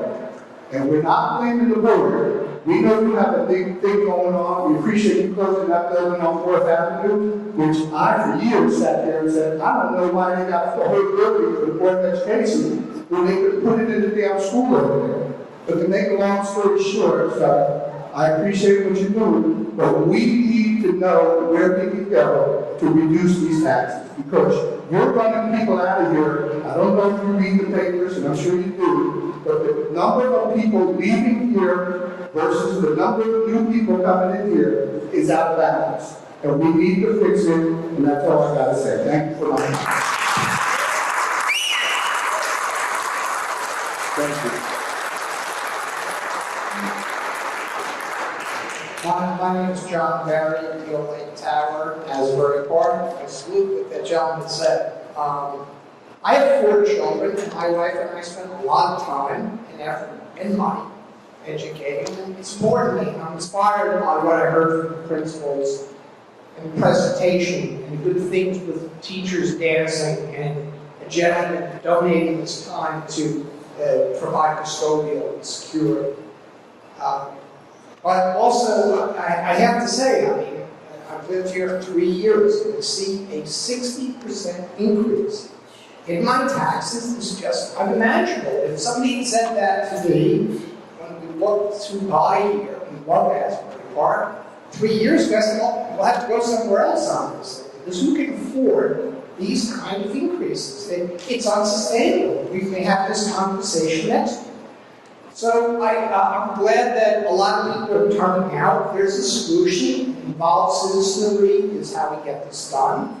You people up here are doing a great job. You're not doing this to get rich. You're doing it because you care about these kids, you care about the town, you care about your own kids, other people's kids, and so does everyone else.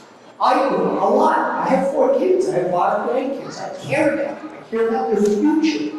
Every kid deserves a shot at a good education. That's how they get ahead. I'm one of 7 kids in the New York City Cup. I mean, you know, we all got college educations. Parents were involved, they sacrificed. I salute education. It's our future. I'm getting emotional because I came here a little bit outraged. These taxes, and now I'm seeing how complicated the problem is. I think we all have to work towards a solution.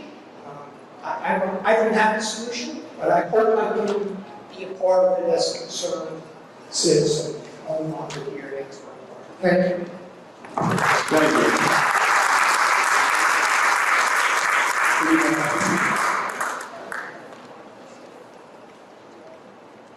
My name is Marcia Schreier. I'm also from Deal Lake Tower, 510 Deal Lake Drive. I appreciate the tough job that you all have. I care about kids even though neither of my children live here or my grandchildren, but I'm involved with the Reading Buddies program, which is a volunteer service that reads to kindergarten, preschool, kindergarten, and first grade. I've been in this building every week, and Early Marshall and David Brown. And it's not just about the children, though. I'm a retiree, I'm on a fixed income, and I want to be around living in Asbury Park, because I love it, but I want to be around when all these programs come to fruition, and we're talking about the great success that Asbury Park school system is. But it's getting to the point where we can't afford it. So when you discuss things like budgets and where appropriations are going, don't just keep the children in mind. Don't just keep the teachers in mind. Keep the entire population of this town in mind. Because we're all in this together, or at least we should be. Thank you.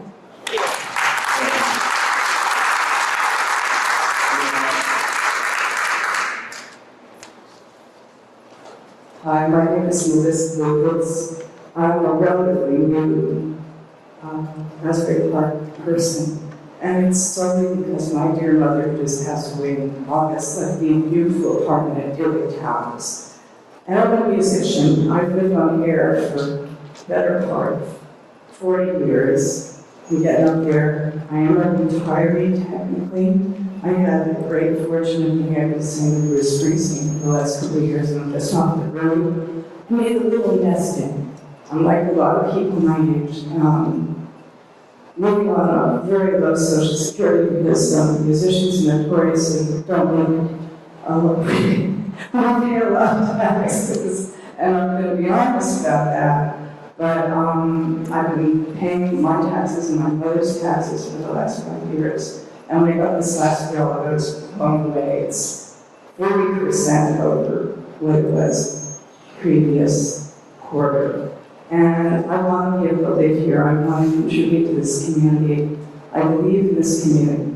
It's as ramshackle a community as I've ever liked. It's diverse, it's magical, it's musical. I grew up in Long Ranch, and I saw Asbury go through all its phases. But I want to be able to afford to live here. I'm speaking for those people like myself who are elderly and need to be able to make our lives. So any way you can smooth this out or give us some reassurance that in the future we will be able to afford to live here, because I don't know if this is going to keep going up, and I know you can't make any promises right now, but I'm nervous. My mom worked hard to come to this place, and I'm doing the same. Thank you so much for listening, everyone.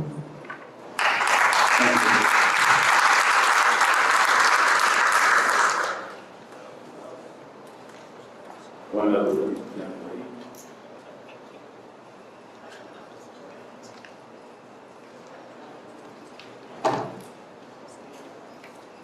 Hi, I want to first thank the school board for your time, your energy, and your effort to the students and to the city of Asbury Park. I mean, Lord knows I'm not sitting up there, so I have to thank you for that. And I also want to apologize because I've lived in the city of Asbury Park for 30 years. Even before it was posh to live here, I lived here for 30 years. This is my first school board meeting. And I've never attended a city council meeting. Which means what? Which means I can't blame everybody for what's going on because I haven't been here and I really haven't participated. So I wasn't around to say, hey, that's a good decision, that's not a bad decision. So I don't blame anybody. But I'm looking at the state that we're in right now, and I'm looking at the amount of students that are currently enrolled in the district as compared to the amount of students that the district can accommodate. We're at half capacity. I'm looking at the test scores, and while the programs are fantastic and you know, it's great what everybody's doing, we're still ranking far below what other schools are in the state. And that's something we have to acknowledge.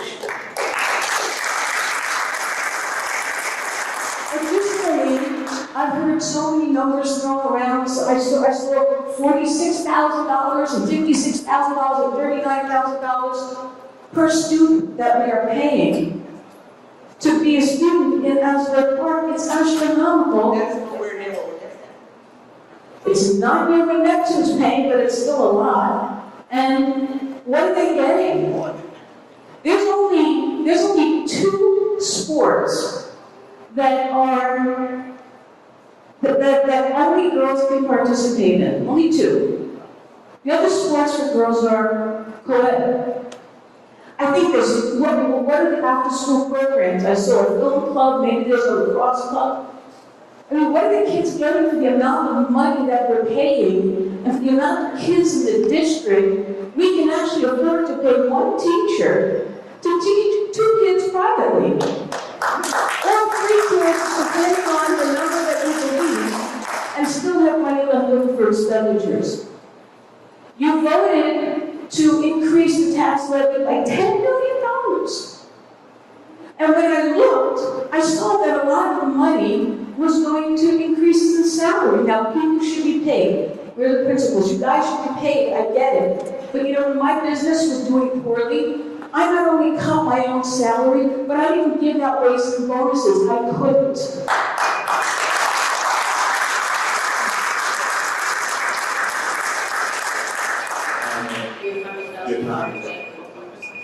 Thank you. I will say one more thing. I will be at every single school board meeting so I can participate.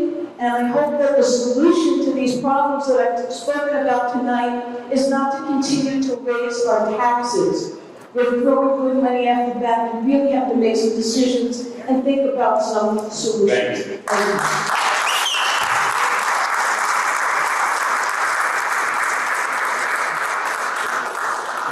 My name is Celia Kendall. I live on 4th Avenue. And Mike? Sorry. And I assume that most of these people are like me about these taxes, like me, a retired citizen. And I didn't hear about the programs and stuff, but for those of you who know me, you know I do come to board meetings because I did have a daughter, my children graduated, a granddaughter in one of those great programs. At any rate, last year in one of the few board meetings that I did come to, they said that there was an $11 million deficit. And I was like, whoever the accountant or the manager is, I know something's going to change because they wouldn't dare try and put $11 million on the few taxpayers that are actually paying taxes. And when I got ready to pay my taxes on August 1st, I almost cussed. But, don't get me wrong, I know about the children in Asbury Park. I taught the children in Asbury Park for 30 years myself. Like I said, my children lived here. My children went to school here. And I have a granddaughter who's right now from one of the great programs, but she's determined, so she will make it. But it's awfully hard for her, and it shouldn't happen to be. Next time, if in the middle of the year we come up with like another $10 million, $11 million deficit, I'll be needing to email you to come over to see the accountant so that we can all go through. Thank you.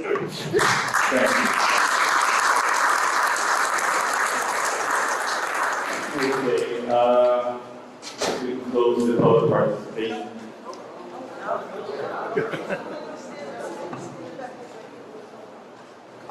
Good evening. My name is Sheila Etienne, former board president, former board member. We had meetings from 2015 to today talking about the taxes rates. We've never had this much participation, and I appreciate you saying you didn't come, right? So we have been trying to have this conversation. Now, you know, school districts were set up in red line districts, right? So you keep your schools poor and rich schools rich. We are now in a town.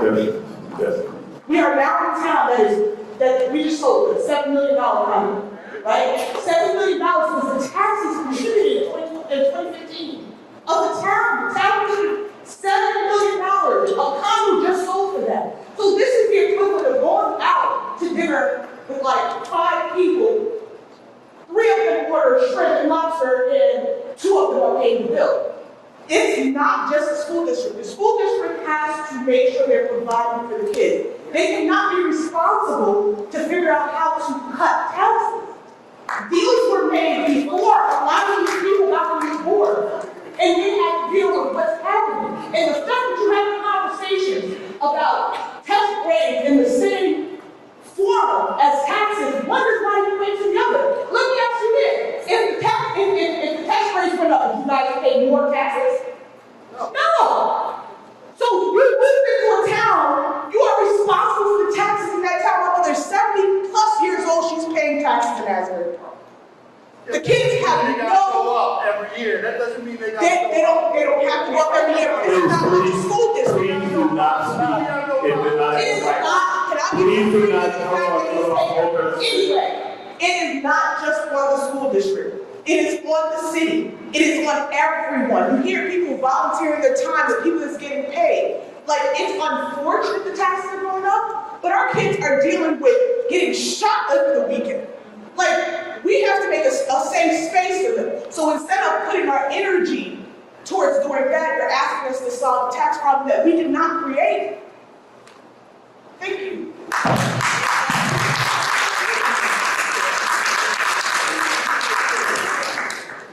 Please do not interrupt anyone while they're speaking at this podium. If it happens again, that person will be asked. Good evening, board. Hello, Kansas, Franklin Township. I'm not a resident of Asbury Park, but a great fan of this great city. I substitute in the district. So shout out to my old boss for being here. Just here to present some quick things. I have a project in the city of Greater Asbury Park, historical revival project. We're working on community plan to bring more resources into the city. I'm part of a coalition of clergymen who are working to desegregate our public schools in New Jersey. So that's part of the conversation we want to have. So I want to invite everybody to come out to our meeting tomorrow at Alice Church on 4th Avenue. We're going to be talking about a flooding issue, so not education, but it's very important because you can't take the kids to school in the middle of floods. So thank you all, and I appreciate the time. All right.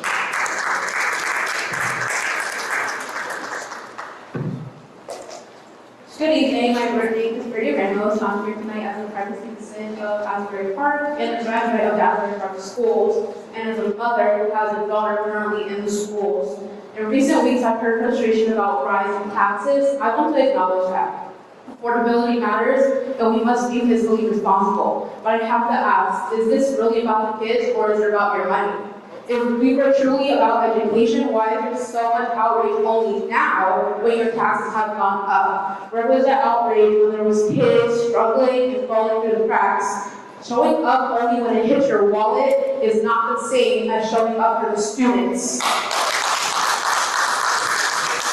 I've seen the comments online, on Nextdoor, Facebook, etc. People are angry that people are saying our kids are not getting a thorough education, that our schools are failing. But where was your urgency before? Only now, with the tax bill rising, are people willing to act. That worries me. It makes me wonder whether this is really about the kids or, again, your money. Let's be clear, the tax increase is not new and did not come out of nowhere. Past leadership knew about the state funding changes were coming, yet I saw little to proactive planning and involvement from our community. Meanwhile, keep in mind the basic math. Running schools isn't cheaper because enrollment dropped. Teachers still need to be paid, buses still need to run, meals still need to be served, and the lights need to stay on. Even more, our students often require bilingual support, special education, which my daughter does, and counseling, all mandatory and essential to our students. Those costs don't go away. They are divided by the fewer students that we have. I understand not everyone will take my words tonight. Some will twist them, put them, post them on there to fit their narrative, and that's fine. But I invite everyone listening, don't rely on what someone tells you. Watch the live stream for yourself and past board meetings if you have not attended one. See exactly what has been said and how it was said. Then form your own opinion. We need the whole picture, not half-truths. I speak to you as someone who has lived in this system. Asbury Park gave me a chance that I feel could have been stronger. I wish someone had stood up for me the way I am standing up for my daughter now. I'm here and will keep showing up, not just for her, but for every child that walks into Asbury Park in their classrooms, because every child deserves a fair shot. So I'll end with this. If we want our district to succeed, it takes more than dollars and cents. It takes presence, community members to show up and volunteer and who to advocate, not just online, but here in person and speaking up for them. If you truly care, ask yourself, what have I done to help a child in Asbury Park? Have I volunteered? Have I mentored? Even just shown up? If the only time we speak up is when we're upset about our taxes, are we really fighting about the kids or just for our money? Thank you. Thank you.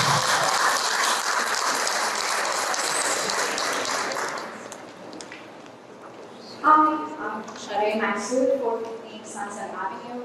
I wasn't going to speak until Tracy got interrupted about the comment you made, and I wanted to make it clear that my son is IEP, and this is his third year at for preschool and graduate school, and he was denied for the service that he had the right to have for OT and speech until I called school and introduced myself and called again and called again.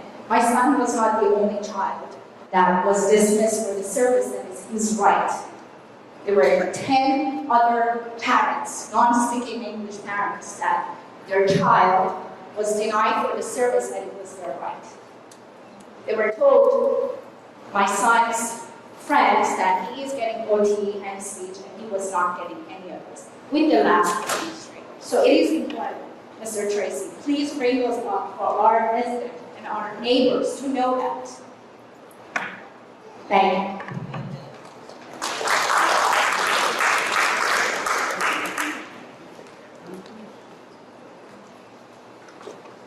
The name is Bruce Booker. I'm the Asbury Park president. My taxes are high as well. One of the things that we need around here that gets looked over, my daughters are in their mid-30s, homeowners, married, successful, and they came through this program with Ms. Burrell. I have pictures at home.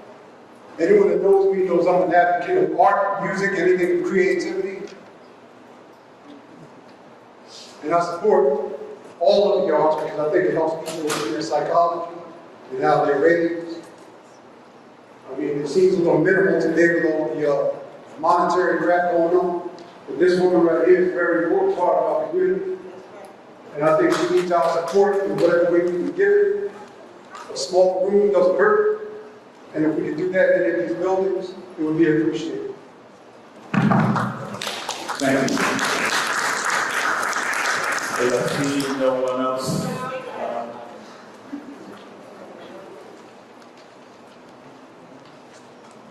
Good evening. My name is Michael Walser, Sunset Avenue, Asbury Park. Just want to know if the board has done anything to try to cut budget a little bit. I'd like to know if the board has done anything to try to cut costs in the school. I see who voted for the budget, who voted against the budget. I also am curious. I understand the Fed released funds now to the state for some funding. Is that going to affect our taxes in a positive way? This right now, we can talk to you afterwards, but we can't. I myself too, I'm retired. My taxes went up $6,700. That's a lot of money. I'm all for kids getting a good education, but I'm not for wasting money to get a high school that's maybe half or 1/3 full. It doesn't make any sense to run a building like that where you've got so many teachers and a huge building to run. I don't know. You guys really got to try to get home to reduce costs a little bit.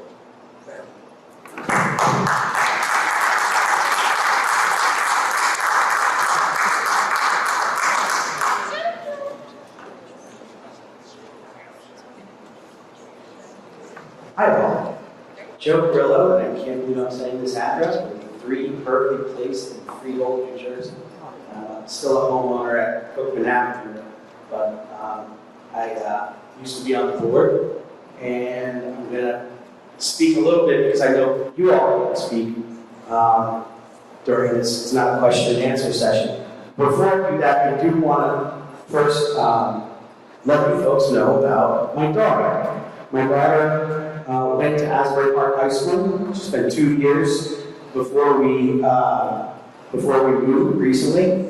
She's a transfer at Freehold Borough, and because of the education that she got at Asbury Park High School, she is enrolling in all AP classes and all honors classes. That did not happen by accident. My daughter also has an IEP.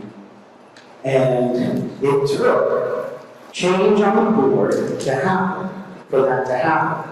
The previous leadership, the previous administration was calling parents myopic They were chasing kids down and yelling at them for speaking their mind. There were IEPs that were not followed. And we had a majority that supported that leadership, including me. I voted to hire that leadership. I know you did. You're better than me. I changed my mind when I saw what was happening in this district. There are some people on this board that still have not changed their mind about that and have done everything possible to wear away the current acting leadership, Mr. Gerbino. Even though he has turned this district around, we've finally seen in 20 years the first glimpses of incremental change in grades.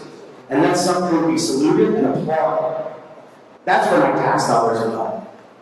They're going to these incremental changes. Folks don't understand, especially folks that haven't come to a meeting, even though they've lived in town for decades, don't realize the hole that we were in. When I say we, I mean our kids. And I know personally, because I personally invested in this district by enrolling my daughter in the high school after she went to a different elementary school. So I just want to thank the district. I want to thank the teachers. I want to thank the acting leadership that was not supported by Ms. Lazinski or Mr. LaRocca or Ms. Ritz. In doing what you can, putting your shoulder to the wheel, making sure that these kids have a shot at life and future after Asbury Park. Thank you.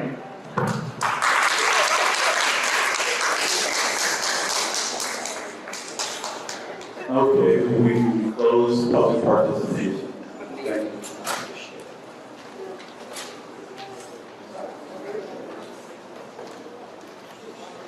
Next, we're going to have committee chair reports.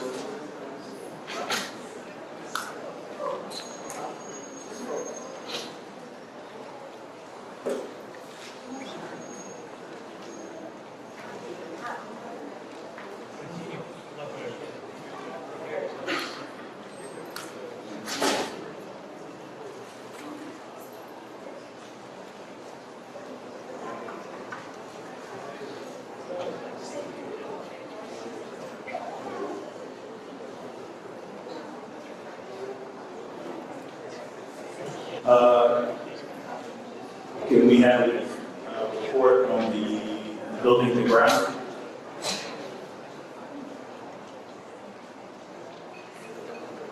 Buildings and Grounds Committee met last Thursday. We did first review the status of the soil investigation, the maintenance property. Again, we have to remediate that soil before we can sell the building, so we're trying to move as quickly as possible to do that. Then we went through several use of facilities requests, which you will hear about when we go through the consent agendas. But again, I want to make the point first when we consider the Dance Academy that we recognize the role that the Dance Academy and certain other nonprofits in this city play for the development of our children and the families.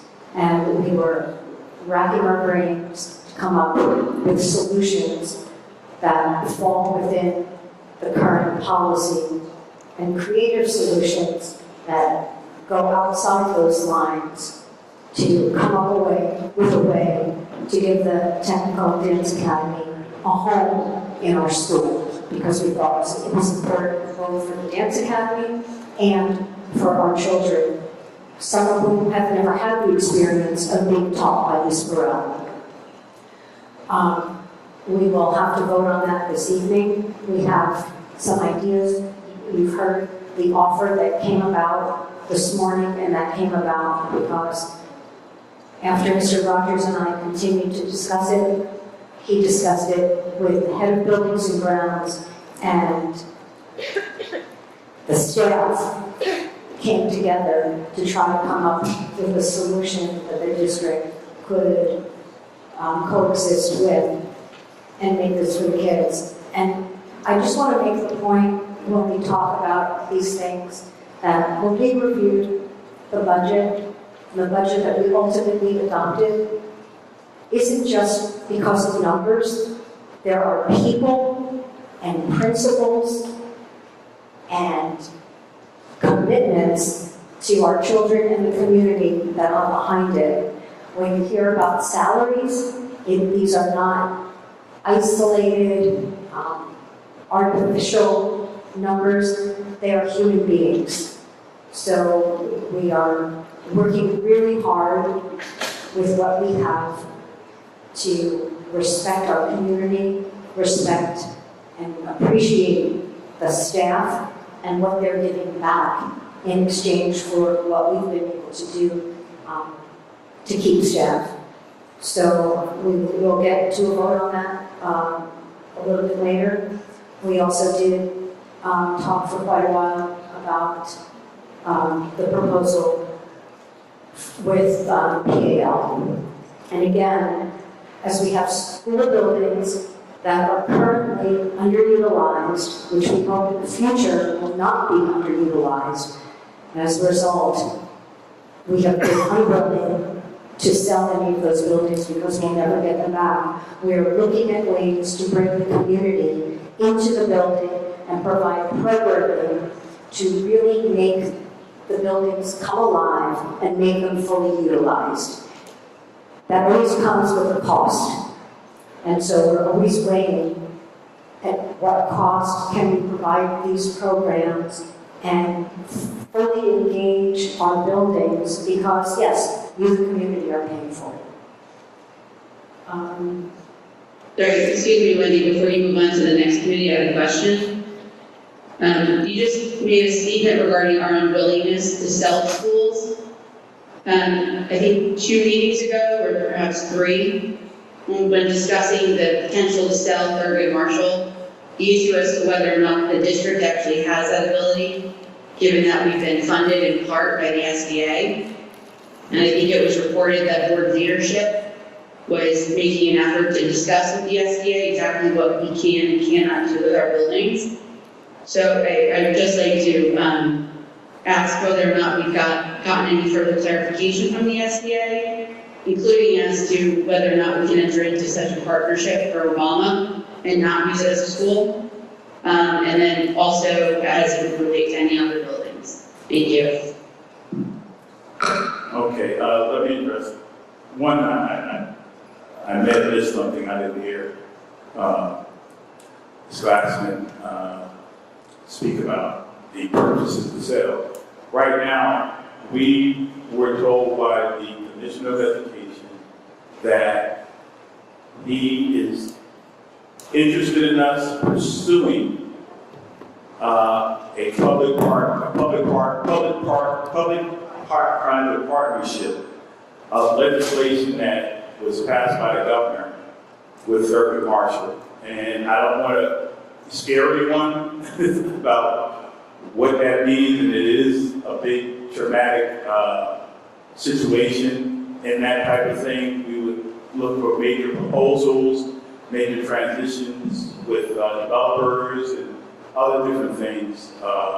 But the Commission of Education liked the idea, and we are in a point of reaching out to the Economic State Development Authority, which he suggested we communicate with to start that process. And it is a very exhaustive process to examine that. And it's going to actually have community input because those type of things actually need to be vetted not only by this board but by the community, because other things are going to be involved with, if possible, and I can only expect in certain scenarios whether we rebuild or build with it. The deputy mayor, the city would have to be involved. So all these things are exhaustive positions. Right now, we did not. We can look at all options on the table when we go through one. We look at Obama, we look at all these other options, but we're going to have to look at the assets of each of our buildings and what we're capable of selling and not selling because of the funding situation.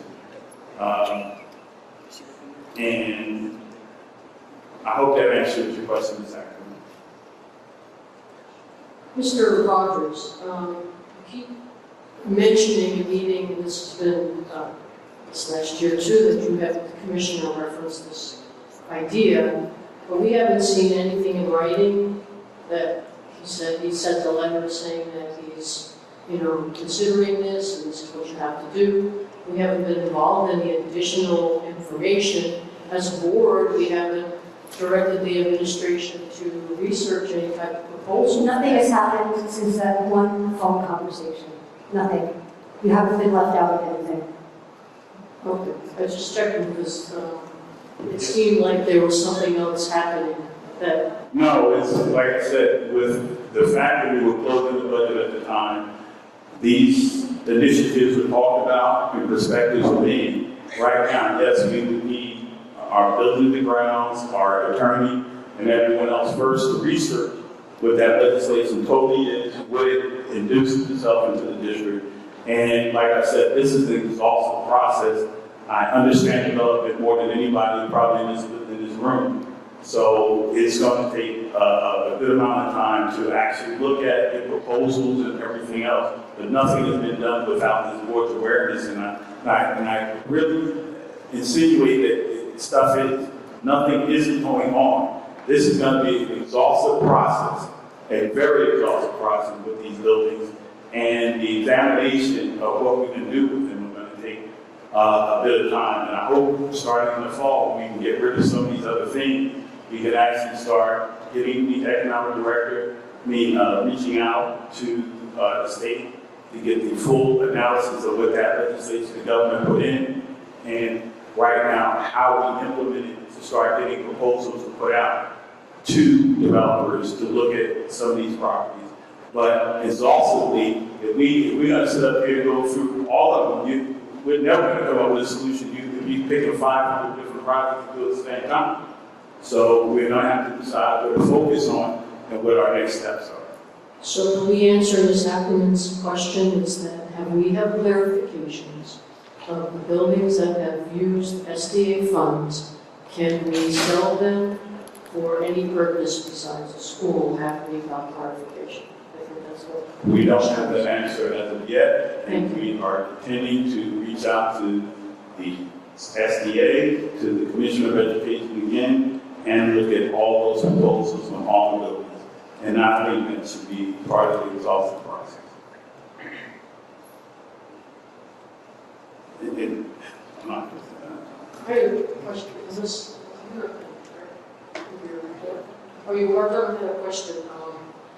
Because during our curriculum, it's not curriculum yet, but we had 3 items, 2 Girl Scouts coming back, and one was the Boy Scouts where they were utilizing our facilities. And then during that meeting, I asked Mr. Weeds if they had put in facilities use because they're going to have to. I don't know when their program starts, but there isn't anything on the agenda for these 3 groups that do always request a waiver, and we've always accommodated them. And I didn't know if they realize they have to fill out a form also.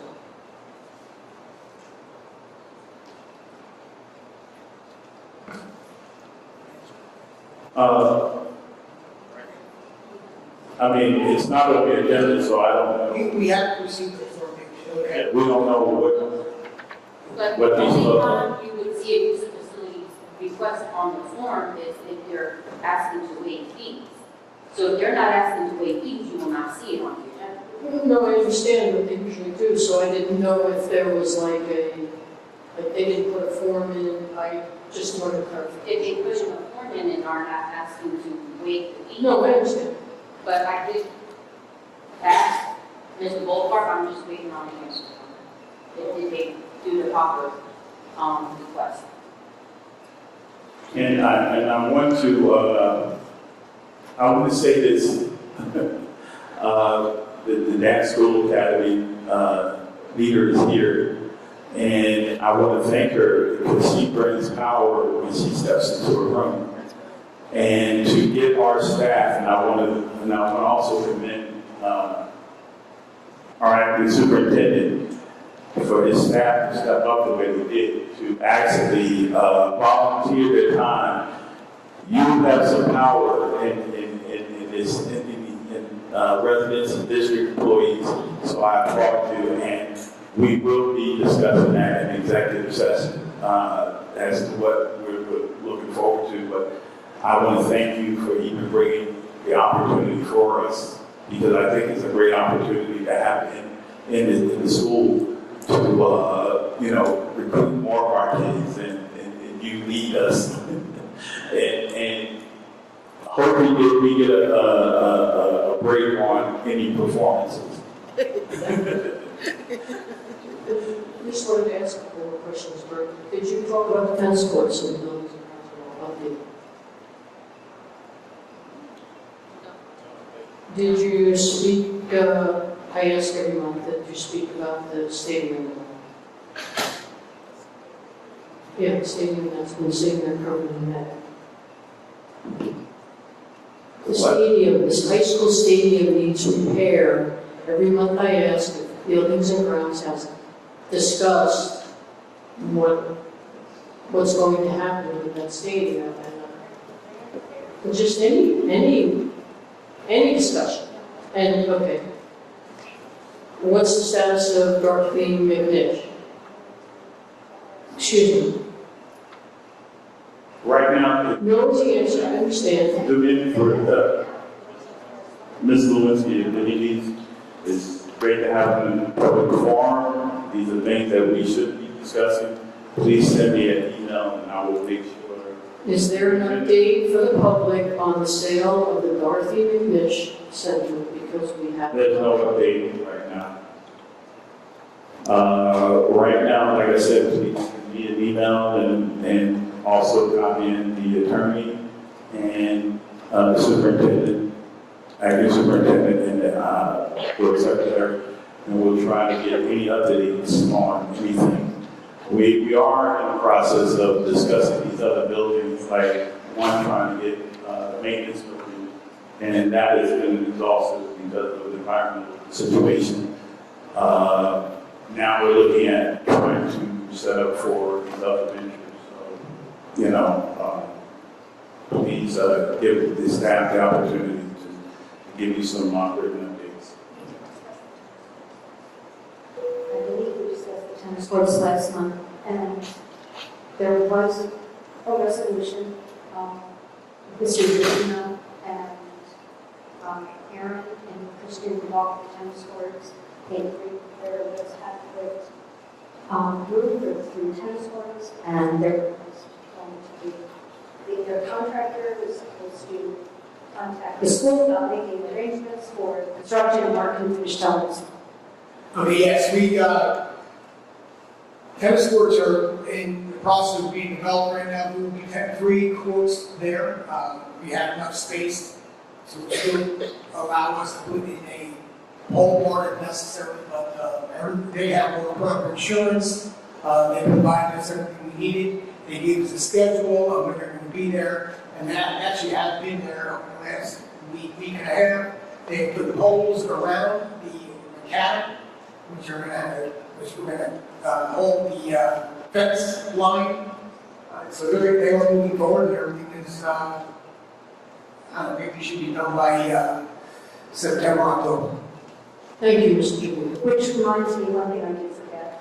We did discuss the pole barn briefly, and we had a meeting with the city to discuss what their needs were and our needs were, and we were going to get together and start designing it. The mayor has sent a letter on behalf of the city saying that they will pay their fair share for both the construction and the ongoing use of the facility, and we are to move forward on that.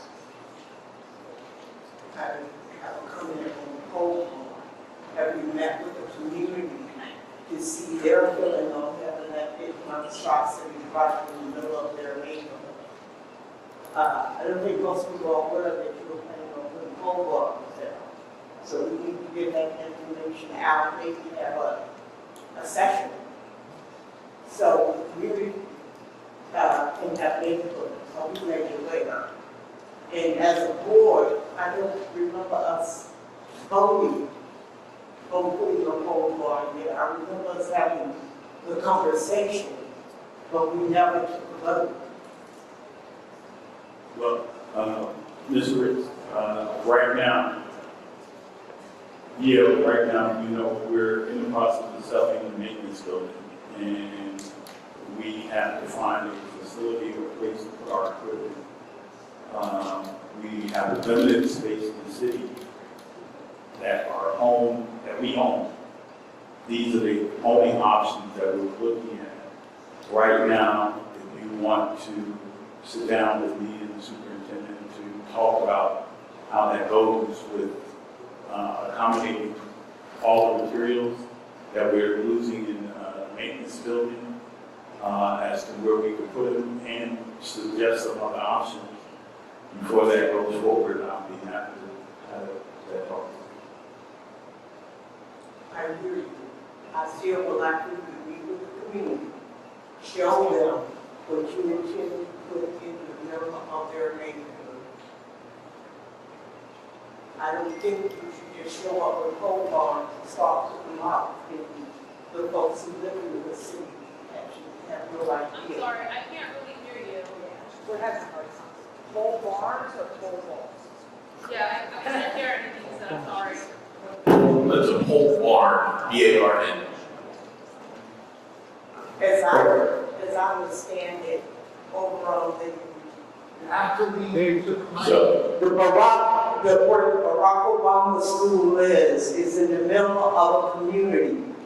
And as I understand it, we're talking about putting up 2 pole barns, one in the middle of, I'll just say it, in the black neighborhood.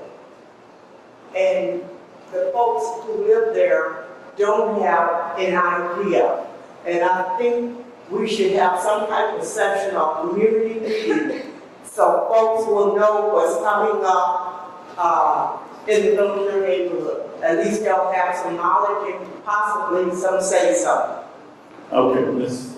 Rick, so what I can put forth is that when we look at what the design is going to be, that we have make sure that it's put on, and the board secretary puts on a public presentation for whatever we're looking to design, and we try to get some community feedback. But right now, also please be aware that we have limited options for space to provide. I understand that, but you also have to take in consideration the community. We can't just say this is our only option. Folks in the community need to be aware, they need to have the knowledge, they need to know what a pole barn looks like. It's one thing to have a tennis court, 2 schools right there, and then to have a big pole barn in the middle of all of that. All I'm saying is, meet with the community, make them aware, show them what you intend to do. Don't just show up and put a pole barn in the middle of the black community without meeting with the community. Have you considered the rental of one of those containers? We used to have one over there at the high school years and years ago for storage. And we did have other, like a container of some sort. Have you thought about that for the items that don't need to be stored in a closed area? I don't know what you're thinking about with this pole barn. I don't have any information. When it's designed, it'll be presented for consideration by the board and the community. How's that?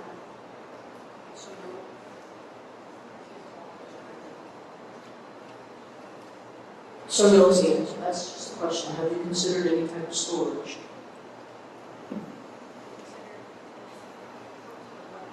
They've run through almost every possible configuration, whether it's under the stadium, whether it's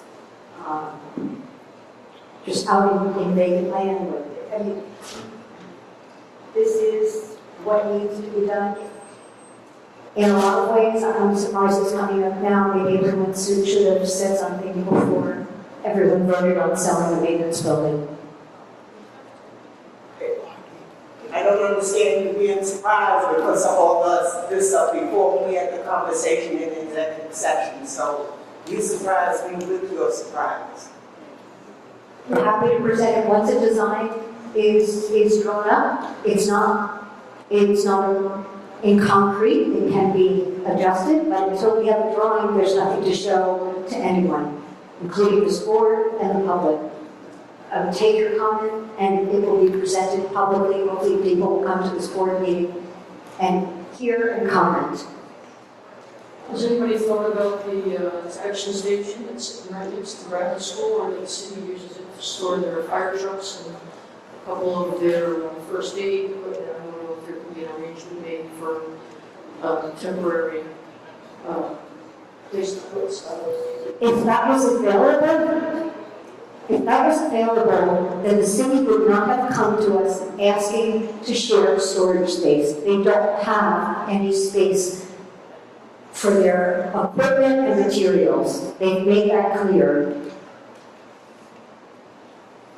So maybe move on, rather than making more suggestions, we could get a record of all the options that were considered, that Wendy mentioned, that were found to be lacking and why they were lacking. And then when we see that, we won't be throwing out additional suggestions if those are on there. Can we do that?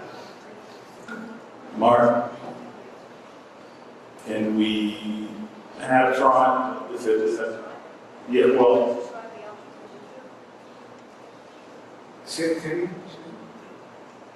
Do you want to describe for Mr. Latterock the options that we went through for alternative storage sites? The storage of our equipment, trucks, they need to be housed in a large building. They can't be housed in a storage container. You can't put a backhoe in a storage container. You can't put a back body truck in a storage container. And you can't put any other of our equipment in storage containers. They need a garage to be in. We looked at using the tennis courts at the high school. You can't put a structure over there because the ground is constantly moving unless we want to spend about $15 million to dig down bedrock to build a foundation and then build it back up. Yeah, that's not feasible. So we have no other space in the city or on our property to house our equipment that needs to be indoors. We have equipment like electrical equipment, stuff to build, work on our doors, work on keys, the whole, everything, they need to be in a dry facility, otherwise we're going to be spending money every year replacing them because they're getting ruined, because they're getting wet, or they're rusting out. And then what's happening is more money is going to be spent. So we're trying to find a solution, and we do not have any other solutions to put our facilities. And yes, also the city is looking to help us build the pole barn, give us money to build it, and also lease out space. So we're looking to create an MOU where they would lease space out from us, which would bring in rental. Okay. I misunderstood Wendy. I thought then a consideration of a number of other areas so that we could move past other board members bringing up areas. But it sounds like there was the tennis court, and after the tennis court, we went back to rock. Yeah, I actually, back in the spring when I first started, gave a presentation. I gave another presentation again in September. I gave another presentation again in, I believe, October, November. I gave another presentation in the spring, and they all spoke about what we're talking about now. So it's not like we haven't spoken about the situations we're dealing with and the pole barn and what we need to do. So why it's now being bantered around like instead of being spoken about, I have done it in closed session, I've done it in open session. So it's been spoken about. Right. I was asking for the options. And also these options. Wait. Those options were all gone through in those other sessions. Please don't say that they weren't gone through. But we also, sorry, what option? I heard the tennis court. I wasn't on the board for times that we talked about. So I was asking if there were a number of options, if there's been a written analysis. I'd just like to review.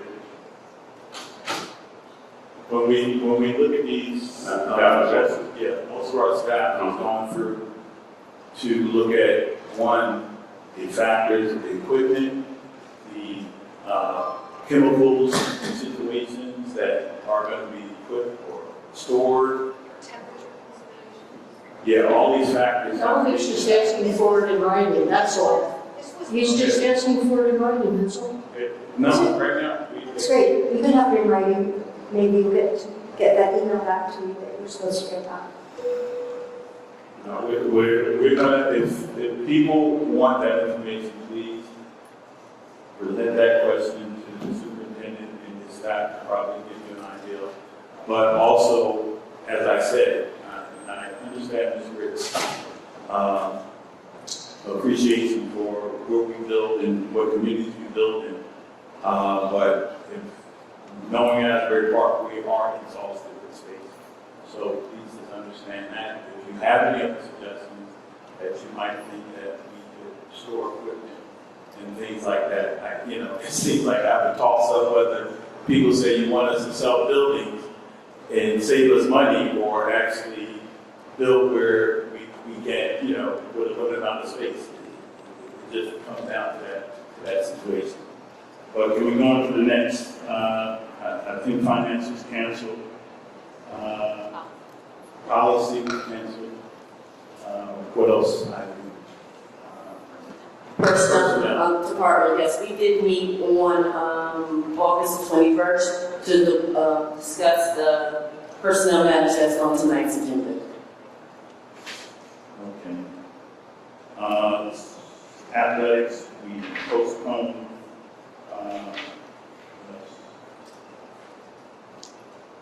Am I missing anything?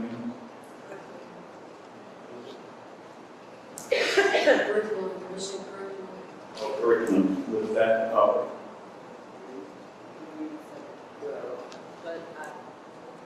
Curriculum committee did meet on, Dr.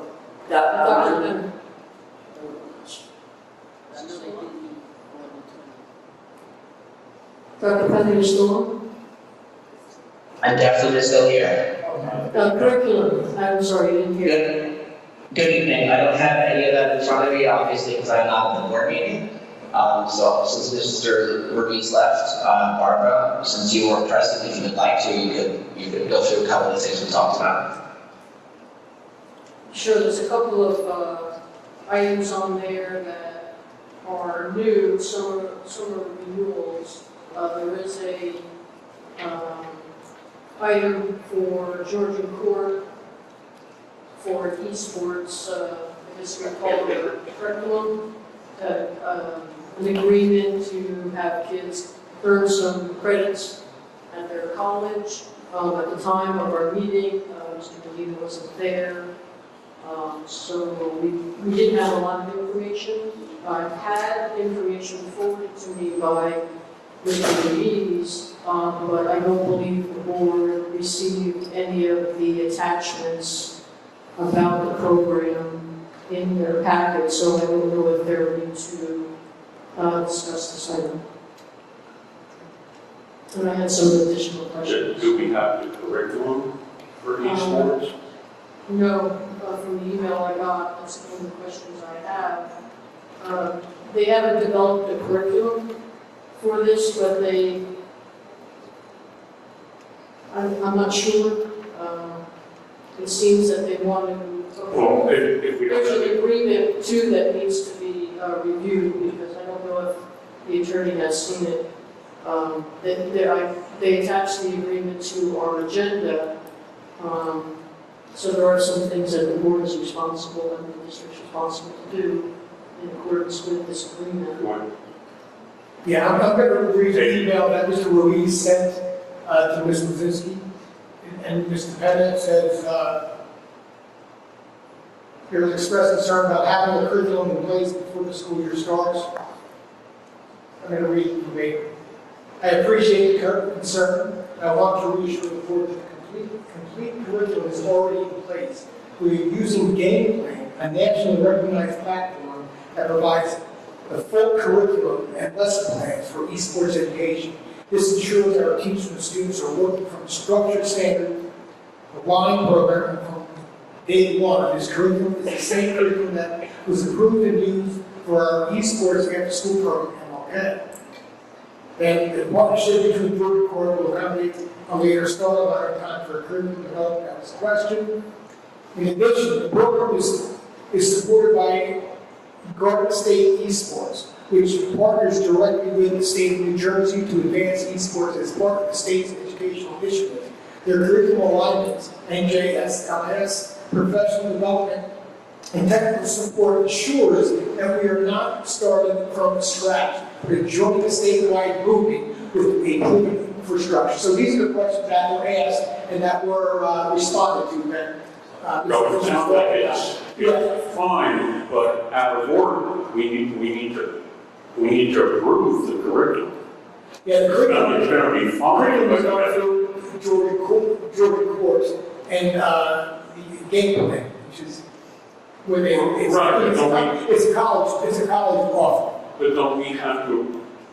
We're not going to give them credit towards high school graduation. We're getting college credit.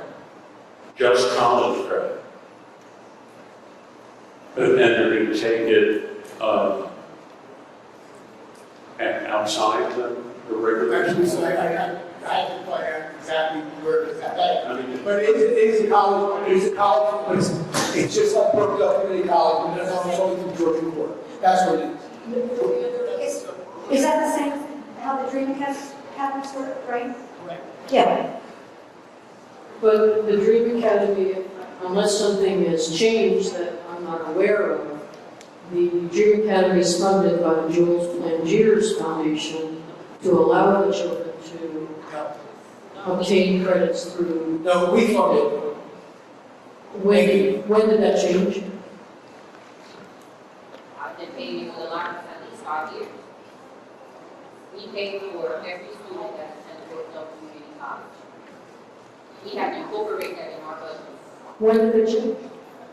I was not aware that it was supposed to be free, so we have been paying for a good 5 years. So the concern is not what kind of credit they're getting, who's paying for it? Wait 1 minute, let's go back. So what happened to the Jules Plangiers Foundation that was funding this program and allowed them to get credits from Brookdale? I'm not aware of that. That was before me. It was 2 superintendents before him. So after that superintendent left, we don't know what happened. I know we haven't paid. The board was not aware of it though, so that changes the agreement with Brookdale. So this Georgian Court program also is we're funding their college degree, their college credits, and we have to buy textbooks, and there's other expenses. Look, I've wanted esports for a number of years. We got a program over at the middle school, started as a little club, trying to, get interest in the students. We got this brand new console that was installed last year. We applied for a grant. I was hoping that when this is presented that we would have a curriculum developed, a way for the children to not only obtain college credits, but also incorporate it into their high school curriculums, grades, courses themselves, so they're able to complete graduation and have some credits. But is there anything but introduction to esports, public speaking, which we already have, I think, something in the school that has to do with public speaking, and media production. So these are 3 courses. It's 3 courses they have to take to get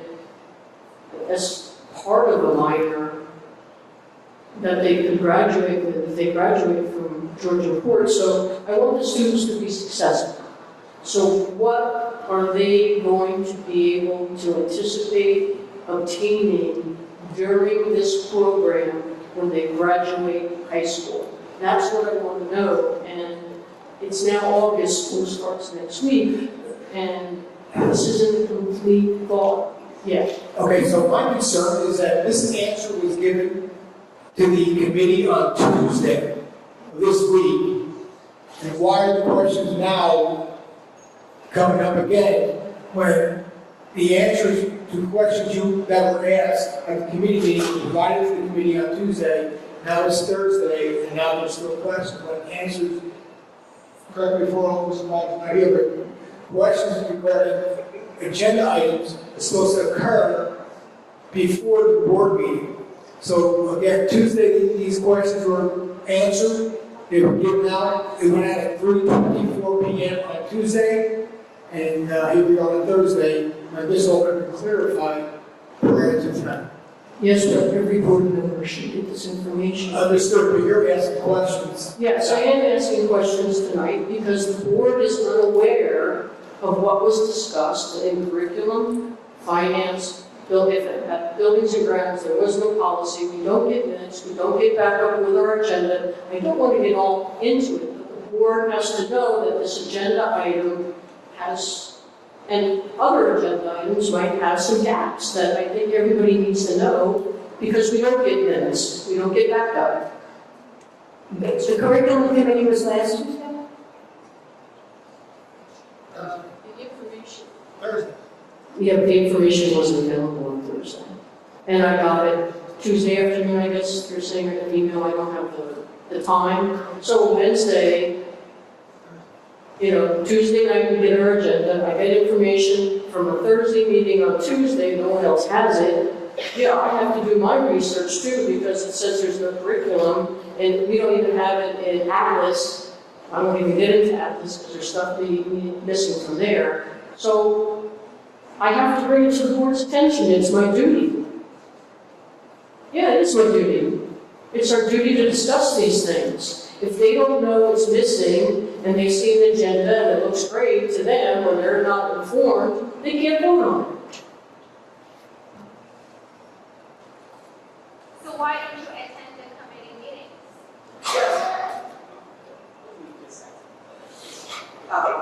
Actually, on A1, item number 7, it said review of regular meeting agenda items. And so that's what she's doing. It's right here.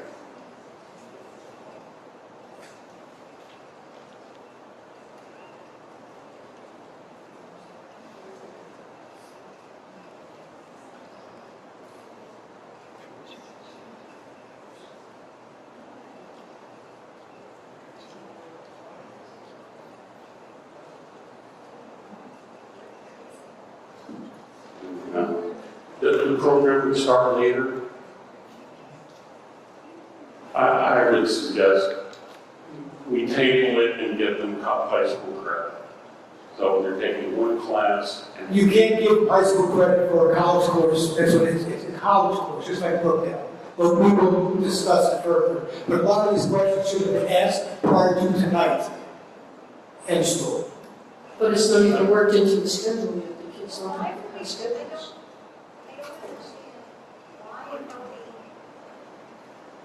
Why are we objecting to them getting college credit? The whole beauty of the Dream Academy, the Brookdale program, and this program is while they're in high school, they can earn credits towards an associate's degree, which saves them money, saves them time, and these were beautiful programs. I don't understand what the objection is now, after we've had these programs in place for years. I don't think it's objections. I think the board members who aren't privy to the committee meetings are asking questions before they vote. We have a responsibility to ask questions before we vote. And I think at the beginning of the year, we were told we would get the agenda and attachments on the Thursday before. We now get them on Mondays. with updated agendas on the Thursday. So I think a lot of us have questions that come up at the meeting because we don't see the background information. This is an item that doesn't have any supporting documentation. So I think these are all questions that everyone has that can be solved if we're either given the backup information with the agenda, or I personally think that our board needs to start meeting twice a month. And we need, instead of committee meetings, we have a committee of the whole meeting, and we go through all of these items together as a group, so that these meetings don't need to run 5 hours. And then that way we can all answer the questions, all questions can be answered at the same time as a group, and we can operate more efficiently. And then if the agenda needs to go out later than Thursday, it's not as big of a problem. But I don't think anyone on the dais should be attacking or criticizing fellow board members because they have questions about agenda items that they are now asking before they vote. They need to be responsible in their voting. They have questions. We need to and are obligated. That committee agenda is over a week old. The question shouldn't be coming at this meeting. I've never seen the agenda for your committee meetings. I didn't see minutes from that committee meetings. I know nothing about that committee. So I don't get any information until I get this agenda.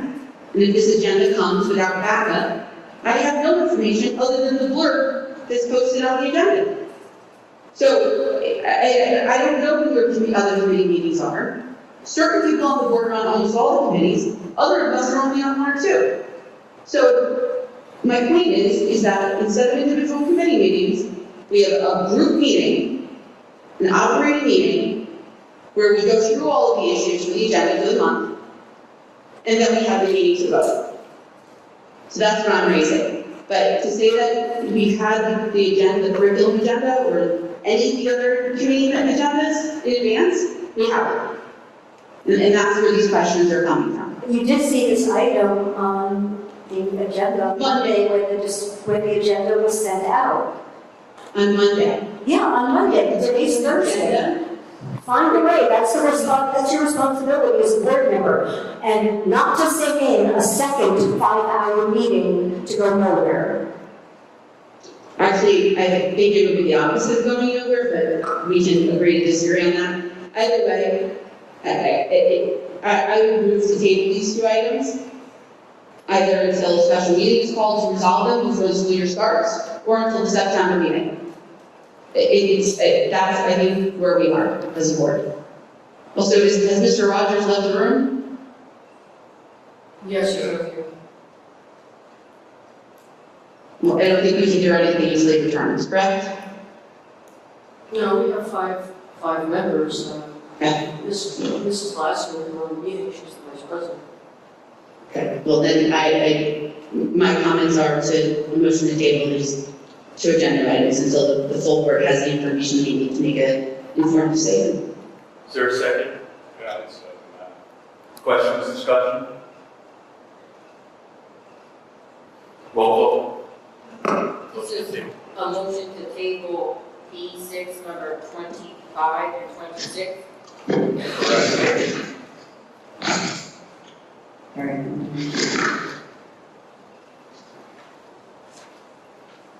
Yes. Ms. Ackerman? Yes. Ms. Clark? No. Mr. LaRocca? Yes. Ms. Lisinski? Yes. Dr. Penna? No. Ms. Race? Yeah. Yes. Ms. Glassman? No, I was telling her, she called her, she has a hearing impairment. Yes, I is where he is.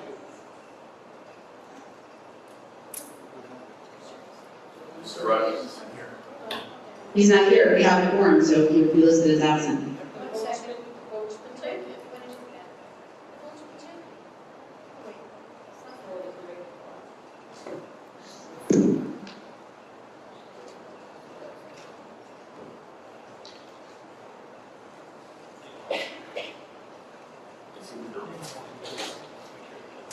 There it is.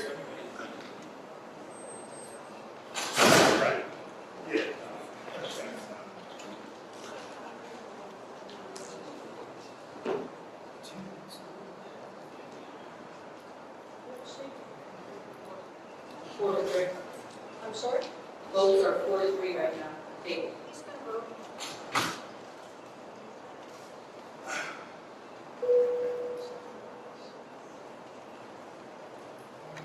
No. No.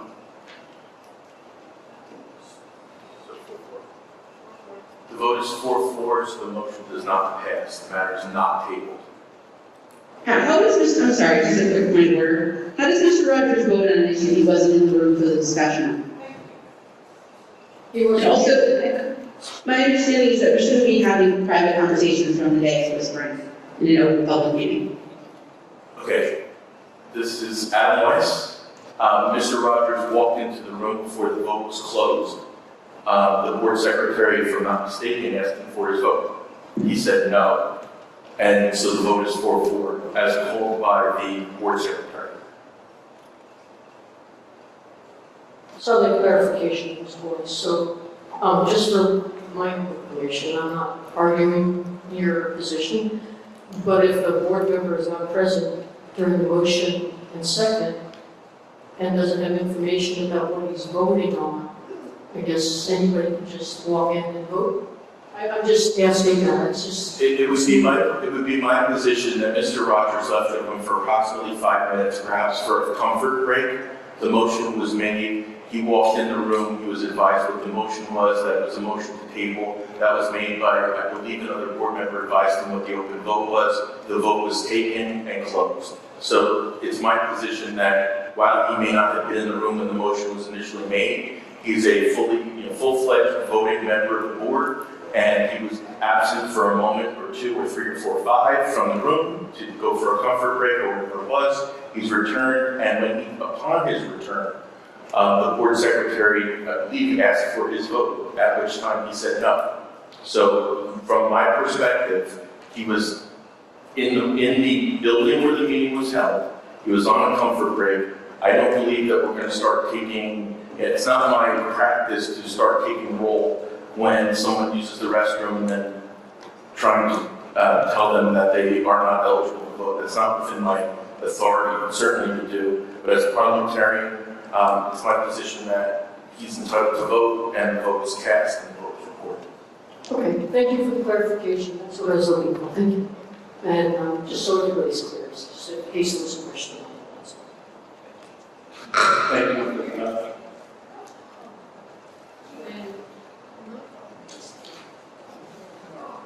Okay, superintendent's report.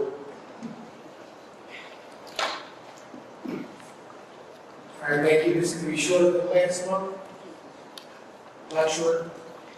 The district summer programs included the celebration of student success, showing off student work and student completion of their respective programs. TES and early childhood departments ran their ESY program, which allowed students to engage in their learning. Teachers created learning environments that promoted student growth and student success. MLK held its first summer slide program, which was very well attended. The students involved work on interactive lessons in math and ELA. These programs are geared towards helping students stay focused on learning and minimizing learning loss that usually occurs during the summer months. As we stated last month, building relocations have been completed for the first time in many years. Each building is prepared for the opening of school and for our students. That has never happened before this point. So I commend the custodial staff, our building and grounds department, who worked phenomenal and was only possible with the guidance of our B&G supervisor. Today we held our new teacher orientation, which allowed new staff to meet each other and to meet each building principal, supervisor, and central office staff. They were given their new school IDs and provided with the district laptops, so they were prepared to hit the ground running in September. On Tuesday and Wednesday of this week, we held our administrative retreat and allowed the staff to come together as a team and prepare for the school year. This week, we worked on our district goals and their corresponding government goals, which will be shared once they are finalized and ready for submission. Work on the maintenance property has begun. The environmental cleanup company was here last week to collect dirt samples and is having sent out for testing. The results are expected back by the second week of September, and we're hoping that the completion of the project will be done by December, January. Our opening day convocation will be held on Tuesday, September 2nd at 8 a.m. at the high school auditorium. That will be the first time the staff will be together to welcome each other back and also for us to reconnect and begin the 25-26 school year. Pending agenda review, or at least actually agenda decision tonight, we would like to move forward with our first ever leadership academy for aspiring administrators. Again, as mentioned last month, the academy will assist with hands-on learning, book readings, and a service project that will be approved by building principals and the central office. This project will be presented at the conclusion of the summer program and is open to all district staff. So I want to end with this. I always end the quote. Everybody knows I like putting quotes out. Here's a quote that you will see by the staff, which will be going out tomorrow. But I have taken the liberty of making some changes to fit our needs. But I'm going to read the original quote first. As educator and poet Henry Adams said, a teacher affects eternity. He can never tell where his influence stops. I rewrote that quote in our needs. The decision makers affect eternity. They can never tell where their influence stops. Thank you.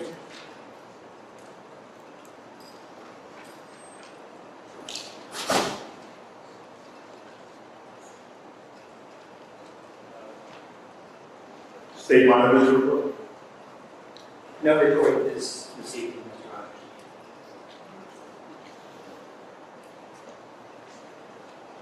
Honor. Acceptance of the minutes. I'd like to make a request that at each of our future meetings that the monitor give a report.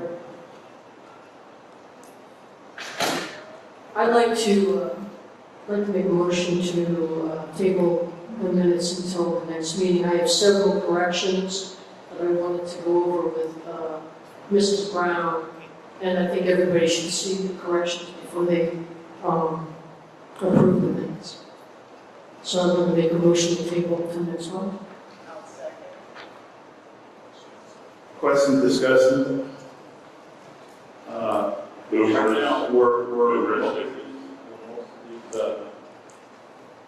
Ms. Levinsky, were most of these already presented, the directions to? No, I haven't, because I didn't have time to send them out to her. Just so everybody knows, it takes me a lot of time to go through agenda items. It takes me a lot of time to go over what I'm seeing in the curriculum.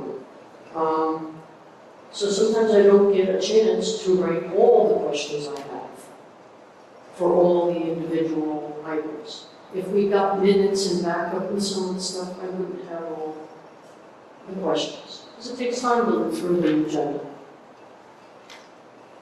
Every time I get it. So when I ask questions, it's because I don't have an answer. And some of the questions I asked, I didn't answer, but it's incomplete. So there are many things in the agenda I'm voting yes on, and I have no questions. So I still have questions on a couple of items, and I will bring them up. This is, we talked about this, let's try to, and I'm not saying rush through board meetings, but this summer, we usually we're getting the agendas on Friday evenings. The board administrative office was closed on Fridays this year, so we were getting on Monday. But we are going back to September.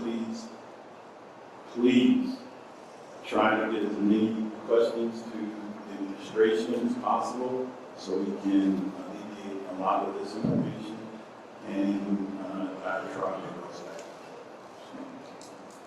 Roll call. Any other questions? Roll call. Do you want closed session meeting minutes? No, just the regular minutes, not the closed session. Just the regular. Ms. Ackerman? Yes. Ms. Clark? Yes. Mr. LaRocca? Yes. Yes. Dr. Penna? Yes. Ms. Riggs? Yes. Ms. Watson? Mr. Rogers? Yes. Okay, then we're going to go with the executive session minutes. Roll call. I'll move it. Second. Questions? Any questions, discussions? See none, roll call.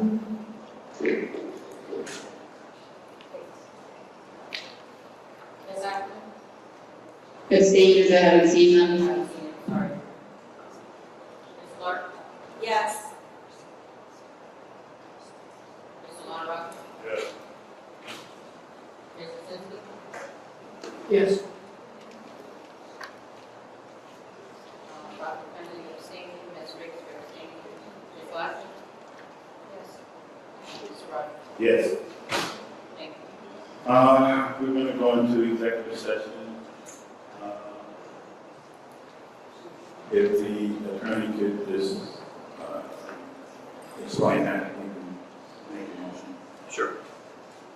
So the board is going to go into executive session to discuss contract negotiations, personnel matters, and other matters that might be subsumed by the attorney-client privilege. It's anticipated that we'll be in executive session for approximately 20 minutes. I said that with a straight face, folks. We may come back out to extend that 20-minute time, and certainly come out to this room to advise everyone if we have to extend. Thank you. Need a motion, second? Motion. Question, discussion, all in favor? Aye.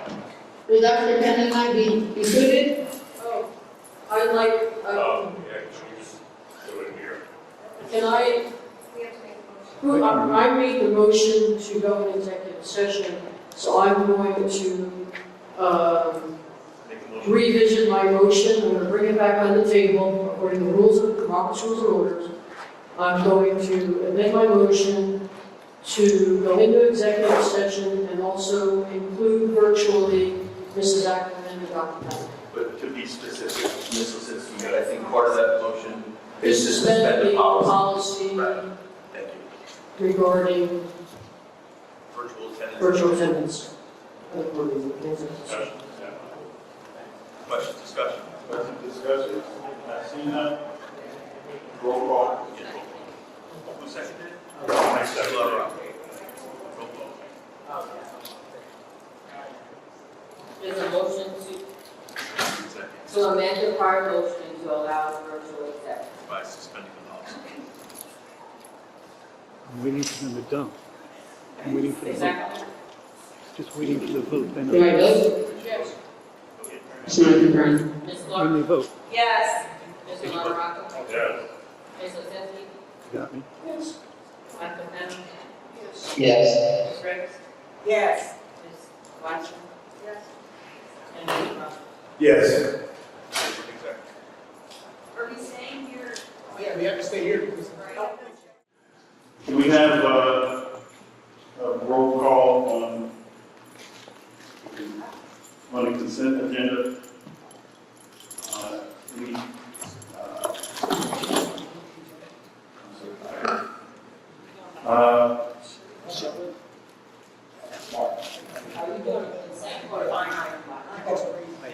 I think we have covered most of the from the executive session, and any motion is seconded. Need a roll call? We need a roll call. Yes. Ms. Ackerman? Yes. Ms. Clark? Yes.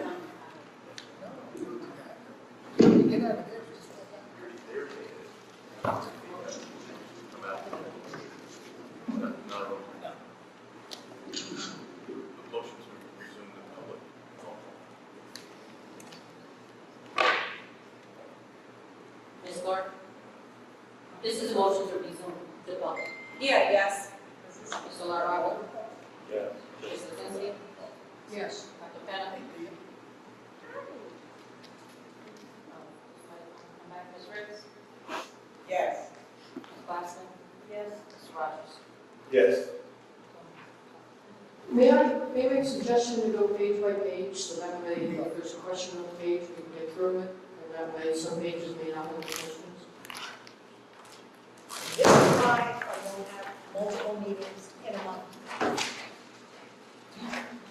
You really need to go page by page. I think there's value in that if we're just saying yes, no, abstain. All right, But let's you go. pick it up with questions. Let's go. First page, 1 through G. So, you're gonna make a motion? Make a motion, go on page by page. So you're talking about B1? Yeah, Or B1, starting with item 1, A through D. Questions are approved. They probably don't know what's happening. So Dominic's made a motion to approve page B1, items 1. No, I'm making a motion, we'll go page by page. Oh, yeah, I agree. Now, each item, the roll, to discuss All right, each can item. we just do it the normal way then, if we're gonna take just as long to Since discuss I already that? about it, go ahead.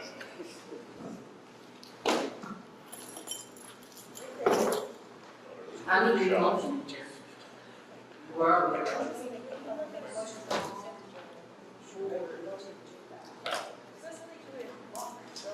Dominic, do you want to change it to a motion for consent agenda to be 1 through whatever it is? Motion on consent agenda for P1 through whatever it is. 8. 8. Second. Please repeat the motion. Consent agenda to B1 to B8. That was Mr. Lockrock. Yes. that Who's was- second? I'll second. The Any motion for consent. discussions? Any discussion? Yeah, well, I don't know if anyone wants to go first. Wait, valid questions. On B2, E and F, E, although we've had an esports advisor, and we've had it for a while, we still don't have a sidebar agreement on it. And F, there is no web.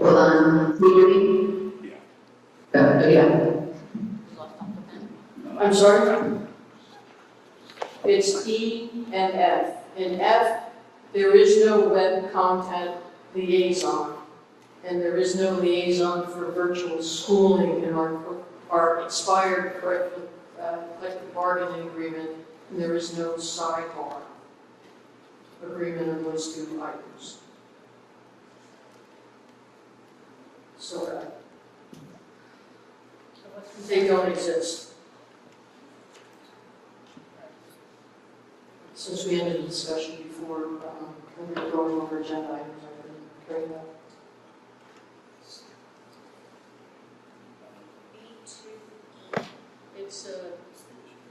It's B2E, esports. We've had esports. I don't have a problem with esports, but we still have no sidebar agreement for that item. And there is no web contact liaison or liaison for virtual schooling that exists on the prior contract, and we have no sidebar. Yeah, in the past, if it was something that wasn't on the CBA, like debate wasn't on there, or. No, the debate. No, the debate is on there, there's one, the Glee Club, they don't have that anymore, but it's in the CBA. Yes, correct. So they're like, okay, so if we have this money budgeted for, why can't they take that $1,200 to use it for this virtual schooling? Oh, I don't disagree, we just don't have a sidebar agreement. We should have this all wrapped up before it comes before the board, so we can vote yes, we accept it, and we have these two. Well, we don't even have an agreement at this point, so. We had teachers in the past that were doing, the RCI did that were doing virtual school, sitting with students during the day, they had to make up credit recovery, and they're on virtual school. I mean, we had it Right. 2 years ago. Yeah, it started at $41 an hour, we didn't this is actually a rate that's been set, but nobody set the board hasn't set the rate, hasn't agreed to this rate. So that's what I'm saying, and you have a rate for the web content liaison. So I'm just pointing that out, we don't have a sidebar agreement that the board's agreed with the union to have these two positions and these stipends. Sean, without a sidebar,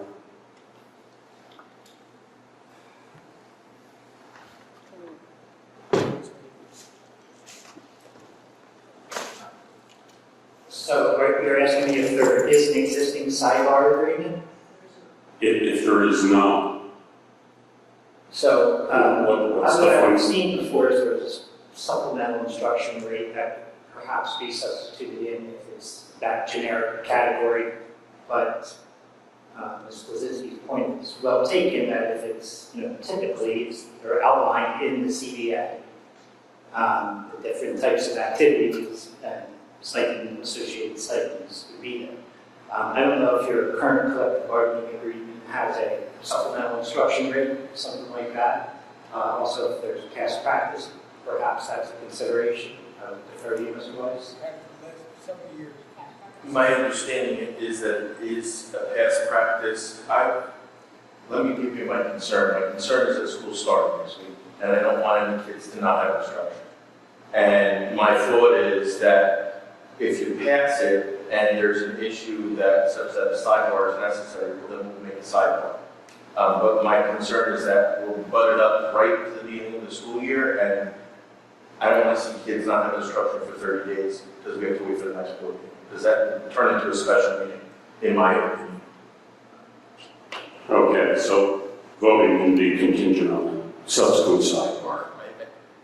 To the extent Points well taken, taken, okay. So my question is, the web contact liaison is not a student contact issue, correct? That's something that somebody's doing somewhere? I'm not aware of what web liaison is, although it sounds interesting. I'm not aware of that position.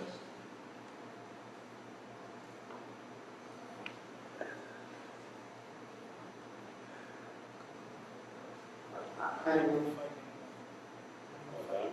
You could always make it $41 not to exceed if that's, the board wants to vote for these two positions. I know you need, if there's virtual schooling, we've always done it by $41 an hour.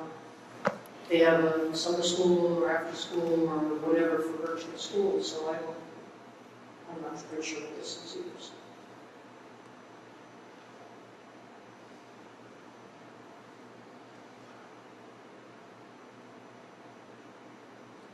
So the web contact liaison is something that needs to be done ASAP, is that correct?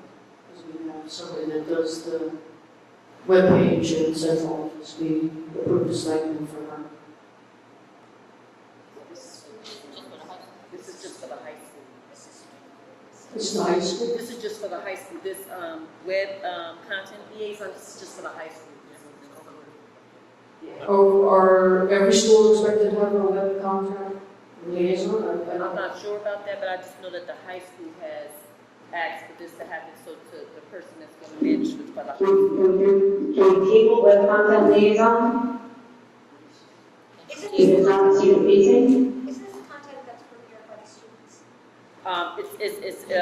This is the person that's going to. You put your role right. Yeah, this is the person that just wanted, this is for the high school. I'm not sure if the students are going to be a part of this, but this is going to be the person that, for the high school, make sure that their web content is current. I'm listening. Given that this is under the heading of high school co-curricular advisors, that I assume that these web content advisors is for stuff that the students do for web content, and then, so it's. Can I make a motion that we accept B1, B2, through number 2. Ms. Ackerman? Wait. Sorry. Yes. We have a dissent. I believe there's a motion pending, Ms. Ackerman. So could we amend the motion then to say that we are, exactly what you said, Mr. Rice, which is, we move to approve B1 and B2 with the caveat that if a side agreement is needed, it will be addressed. I'd like to make a motion to table those two individual positions until we get more clarification and bring them back. Motion to table takes precedence, so Ms. Lozinski, your motion takes precedence. Yeah, to table the two positions under F on B2 for a little more clarification and try to get some kind of a agreement on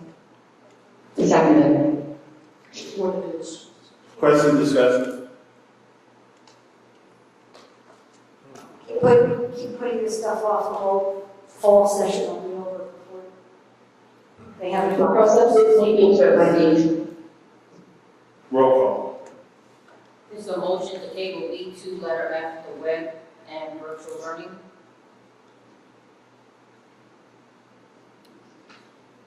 Ms. Ackerman? Yes. Ms. Clark? No. Mr. LaRocca? Yeah. Ms. Lozinski? Yes. Dr. Penna? Oh, Ms. Riggs?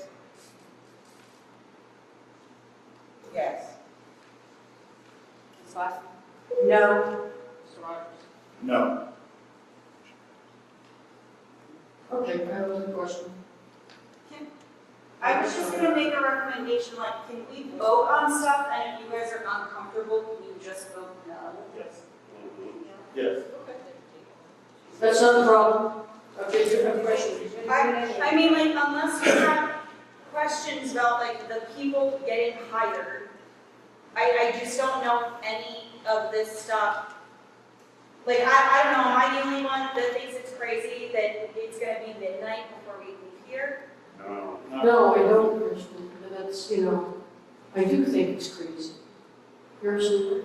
Yeah, well, we'll continue the question. Let's vote. We said by your, everybody has the right to be heard. Can we please just go forward with the voting? Can we make, go with the consent agenda? We already passed the consent agenda. That was our original motion. We only got B1 and B2. It was a consent agenda for me. We're on B3. And they're supposed to allow discussion, so. So I move for a vote to approve B3. Is there a second? No, you can't, We still have this consent agenda for B1 through B8. So, Sorry, I was disconnected and I couldn't hear. So if that was the issue, then if we're going, so then where does that leave the last vote? Because my last vote was not yes to everything except for those two items. That vote was just for the motion to table B2F, the web content and the virtual learning. that fails. Thank you, Ms. Brown. And that So now we're back to this voting on it, this voting on No, everything? it's Yes or no? so it's not tabled. No, it's not tabled. So this voting, yes or no, you don't? Can I have an opportunity to have a question, that's the way we're supposed to be running this, I know you don't want to hear my question. No, an opportunity, you just told us earlier in the meeting that you didn't have time to do that, and now we're doing it, and it's midnight. It's past midnight. So, we didn't get the Charlotte Danielson rubric, the 4-point, there's a new rubric, I know that a few months ago, maybe even longer than that, could have been a number of months ago. There was a update to Charlotte Danielson that was a result of arbitration that the board had. We did already have an update, I was wondering what the 4-point rubric change is, because we didn't get any attachment. Is that an agenda item? No, it's number 7, B3.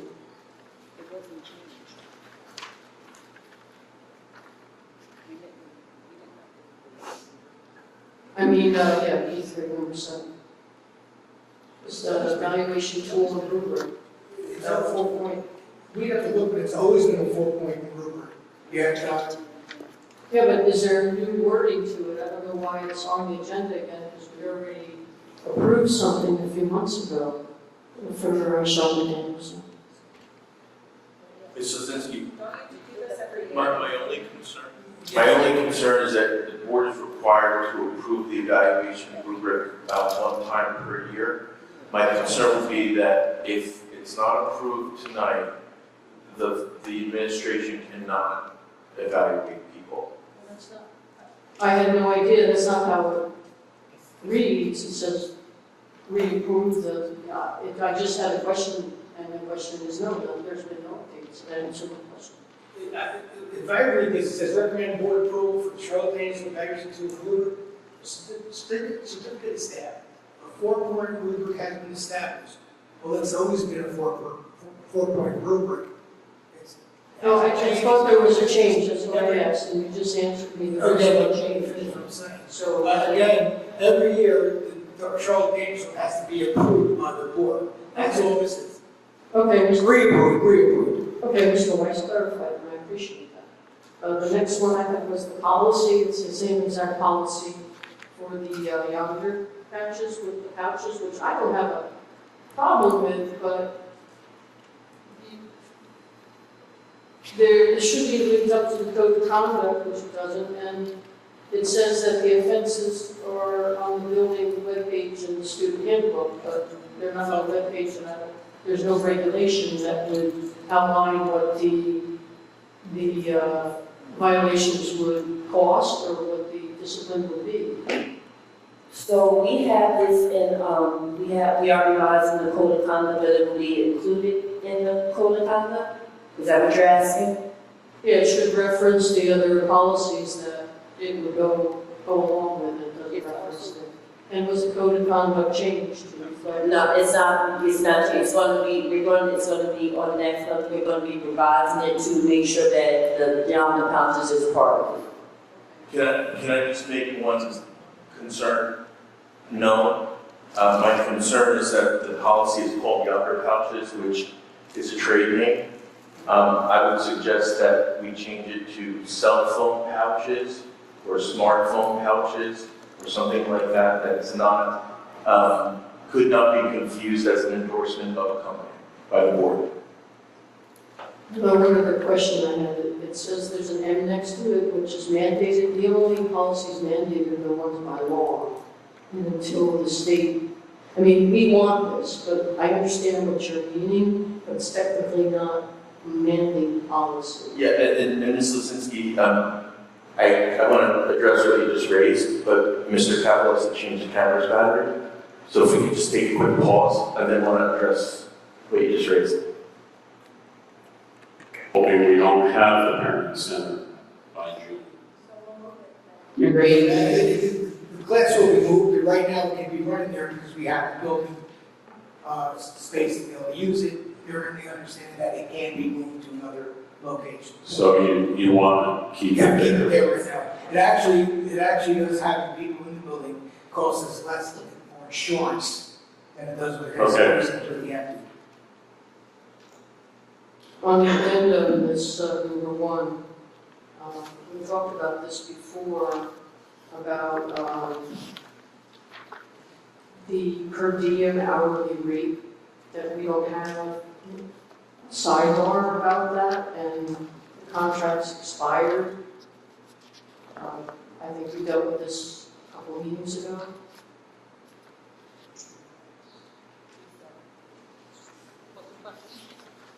That we don't have an agreement with the union about per diem rates. I've brought this up several times during the months. And we still don't.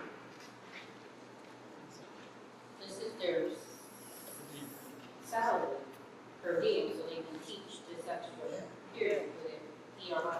Is this the ERI program or is this? Yeah.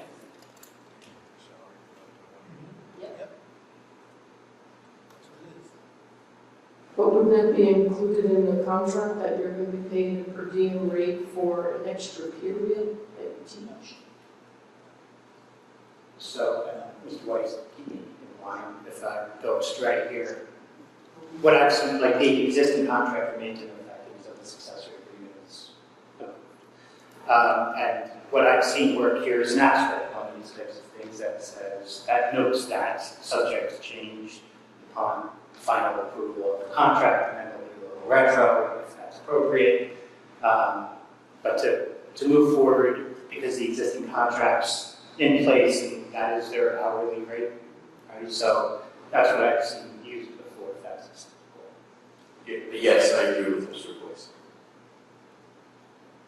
Okay, can we get, I asked the last meeting about getting an overview of ERI and, you know, how it's working, the cost, how much it's costing and how many students we're getting in, just an overview, because this is an additional ERI. Teachers, these are more teachers that are in different, because we've approved several in the middle school, and another group in the middle school, and now there's others. Are these replacing, or these additional? No, these are existing teachers that are teaching an extra period of the day. Right. And so there's some not new teachers, but Mrs. Foster has been here for over 20 years. No. What I'm saying is this additional teacher to the ERI program, because we've approved other teachers for this program in the middle school or other schools. So are these additional teachers that are now included in the program? That's why I want to know how many students we have and how much it's costing. Yeah, so several of these teachers taught in that program last year. The high school is different because that's a new program, the high school this year. But in the middle school, two of these teachers already taught in that class last year. And then we have two new teachers that are going to be teaching this year, taking the place of other teachers that are not teaching due to schedule conflicts. So they're just the same, two of the same teachers in the middle school, and two new teachers because they're just replacing the other two teachers that can't teach it. And the high school is a brand new program, so those two teachers will be teaching in that ERI program as well. How many students do we have in high school? Yeah, I believe it's 30 students in high school.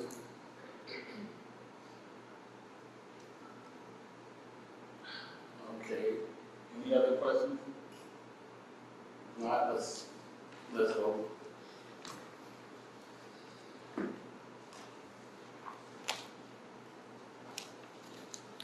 Roll call.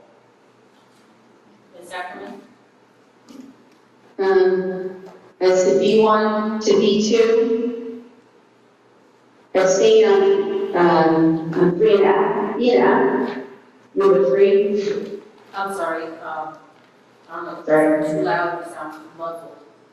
But Sorry about that. That better? Consent agenda, right? B1, B8. Yeah, for B1 and B2, number 1, E and F, I'm gonna abstain. The rest, yes.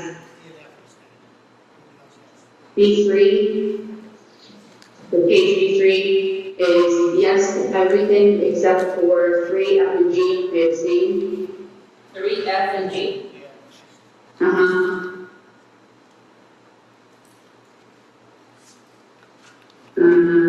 I also abstain on 4 and 5, and vote no on 6. I'm sorry. It's okay. So on B3, I vote yes to 3A through E. I abstain on F and G. I abstain on 4 and 5. I vote no on 6. 7, I vote yes. In 8, I had some typos, and I just send those along separately. They're not substantive changes, just little typos. Number 8, you're what? And typos in the policy, there's 3 wrong words. So is that a yes or no? It's a yes with the typos corrected.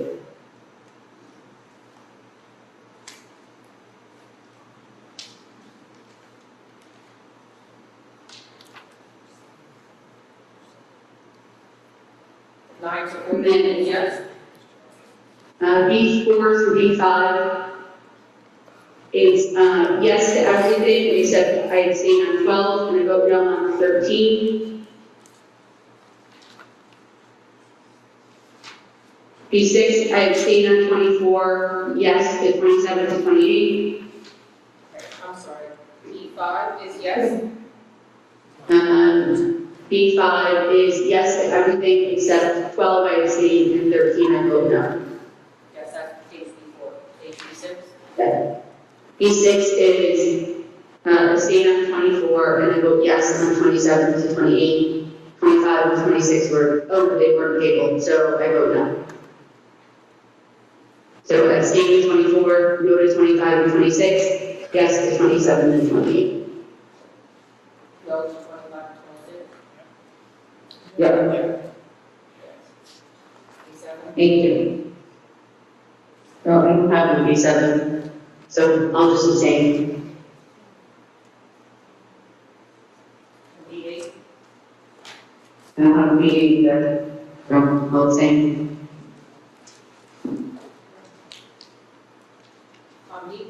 E1 and 2, I'm sorry, since you were wrong, I missed it.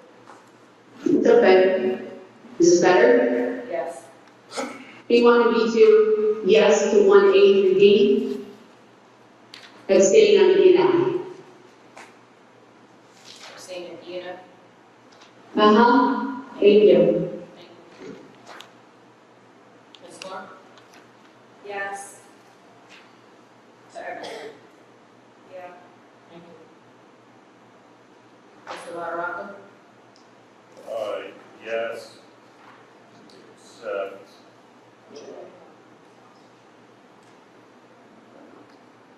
Yes, except E2, sports advisor subsequent to the sidebar, what we said. Is that enough? I think they're doing the sidebar, so it's a yes, right? Somebody help me here. We need it. If we need it, If we need it, we're gonna do it. So, okay, thank you. Yes, So yes. yes, except, so I'm with. I know, it's a sidebar thing, but they're gonna do the sidebar. B3, no on 6, we're doing the parents, and no on 26, 25, 26, yes on everything. You gotta get that note You have a B7 and a B8? I'm sorry. You have A, B7 and B8?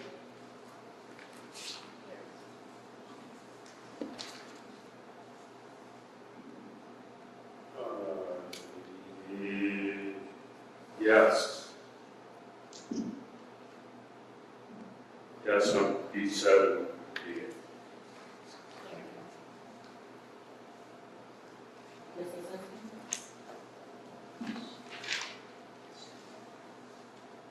Yes on everything with B1. B2, I'm gonna abstain from the web contact liaison for virtual schooling, and F. And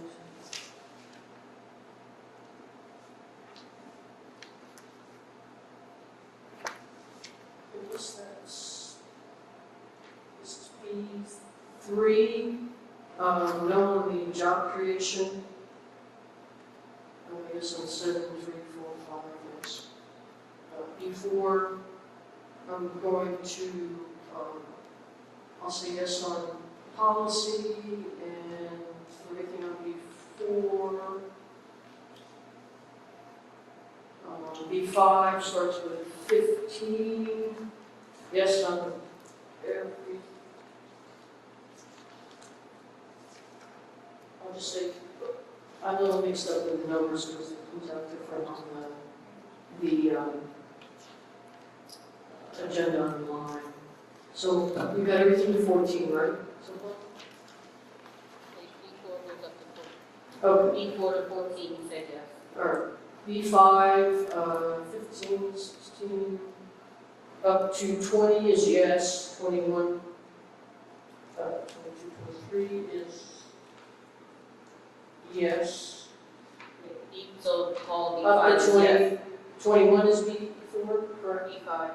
B5, 21, 22, yes, 24, yes. 25, 26, no, 27, yes. I'm sorry, 26 no? Correct. 25 and 26, yes, 27 and 28. The addenda, yes, on the addenda. Yes to both, 7 and 8? Yes. Dr. Sena? Yes to everything. Ms. Riggs?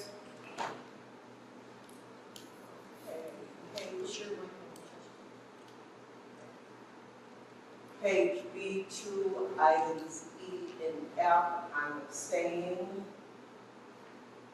B3, items A through J, I'm abstaining. B3, 6, and 6A, I'm voting no. B4, 8A, and B, I'm abstaining. B4, item 11, I'm abstaining because I need more information. B4, item 13, I have questions, so I'm going to abstain. B6, item 24, I'm voting no. Item 25, I'm abstaining. Item 26, I'm abstaining. And from the addenda, page B7, I'm abstaining. Everything else is yes. You're abstaining from the whole page of B7 and yes to B8? B8,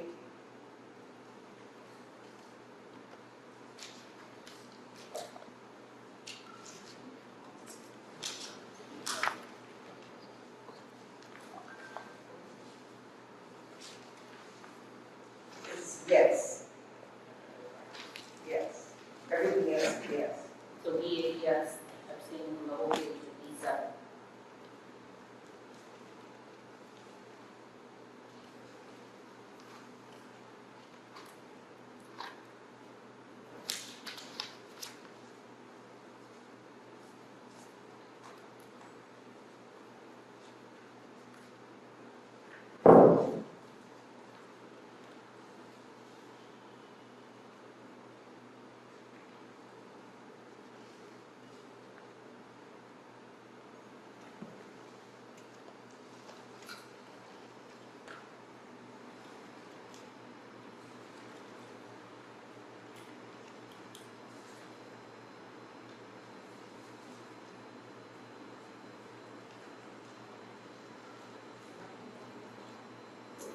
Ms. Watson? Yes. Mr. Rogers? Yes. Yes.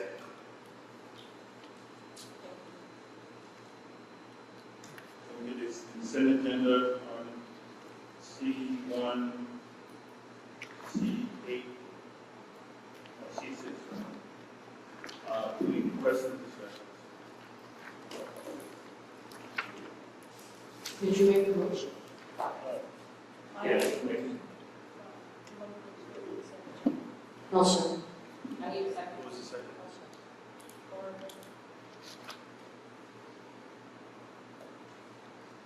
Questions, discussions? Well, I just wanted to ask the, when the place is, it's going to Lomas, can be serviced in our ER? Which one? Morris. Placement in Morris, the RA's program.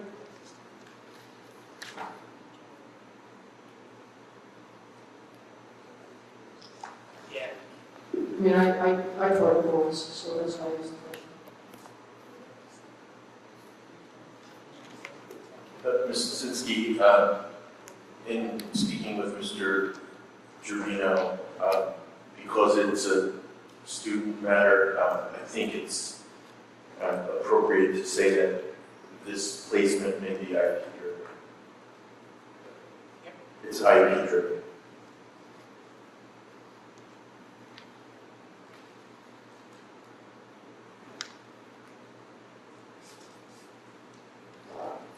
Okay, the other question I had, I see AYF and DAM on here for, fee waivers, but if they paid their 1,000, not DAL, the AYF, if they paid, and DAL is the city should be charged.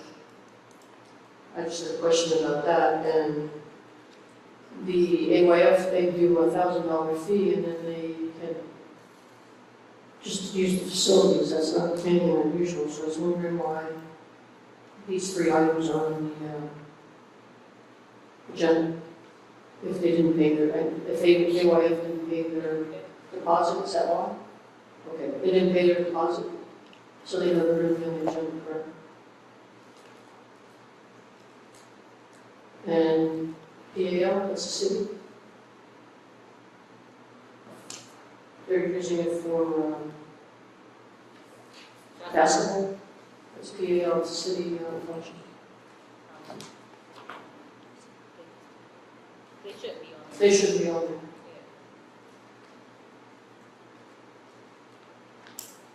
Okay, so I guess yes would be the appropriate answer for that. Okay, so AYF didn't, and they realized they're going to be charged since they didn't pay their $1,000. Okay. And the other question I had, the professional development, got this late. Where is it? Just a little bit, where is it? And what is it? I guess it's the preschool budget, but I was just curious if it's doesn't have any information, it just says summer.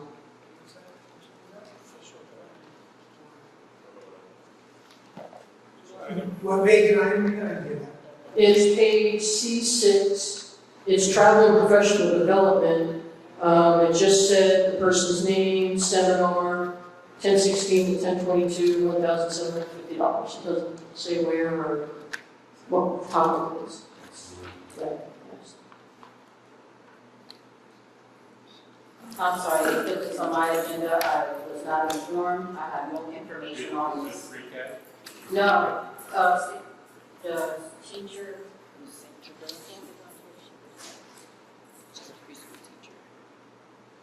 oh.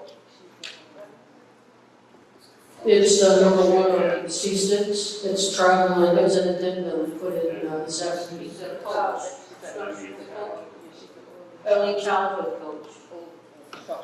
Instructional coach. Do you know where it is or what it is? Pre-K, yeah. But pre-K. Pre-K. Do you know where? Or where it is? It doesn't say. I don't have it. It would be in the system. Yeah, we have to go online.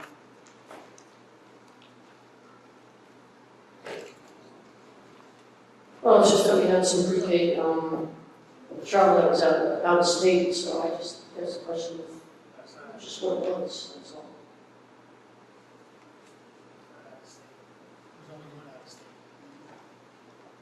There was only one out of state professional development that we approved, and that was going on June.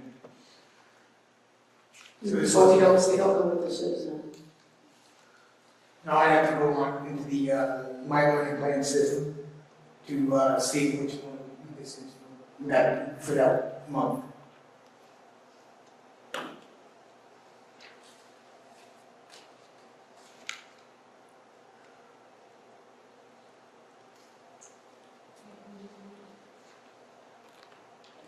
Any other questions?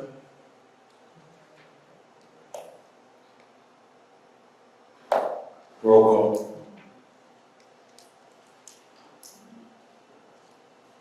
Ms. Ackerman?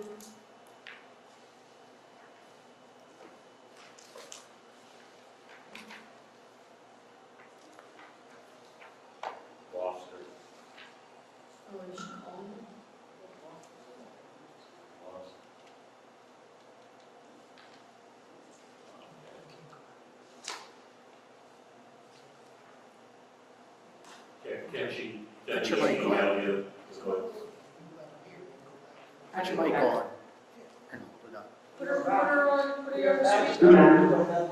Sorry. I just had one question. I just wanted to confirm on C4, item C has been removed related to the dance school. Is it dance school been removed? Yeah, we removed it from the agenda until we, go back and talk to her about what's up. The dance academy. Yes, that's been moved. Okay. Thank you. So your vote is yes to everything? No. So on C1, I abstain on 1 through 3.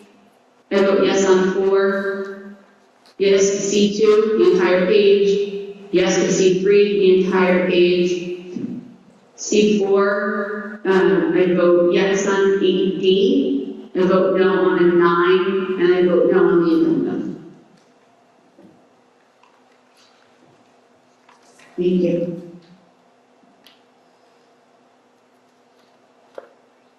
Ms. Clark? Yes. Mr. LaRocca? Yes, 7 no on 9.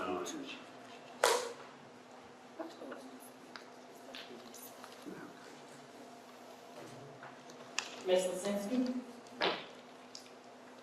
I'm gonna vote yes on C1, 2, I'm gonna vote yes on everything on C3, except 7, I'm gonna vote no.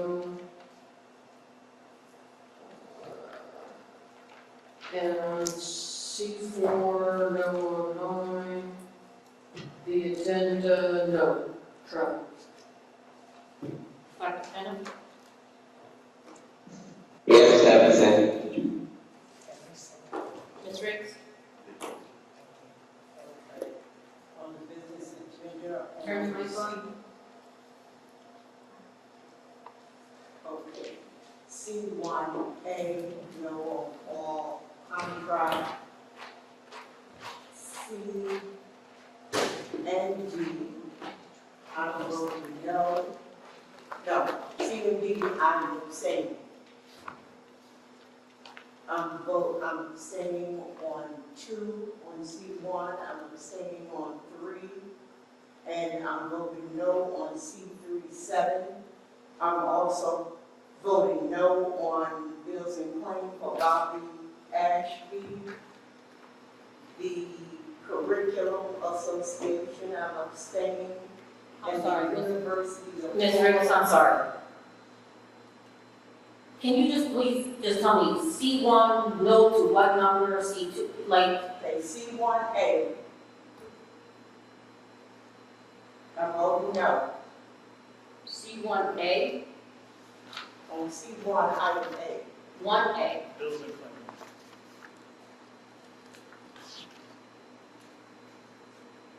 Thank you. And everything else on the page? Yeah, C1A. Okay. And under that, I'm voting no on Bobby Ashby. I'm abstaining from the Curriculum Association. And I'm voting no on the University of Florida in the amount of $8,400. You're saying no to specific bills? Yes, that's what I'm bills and claims.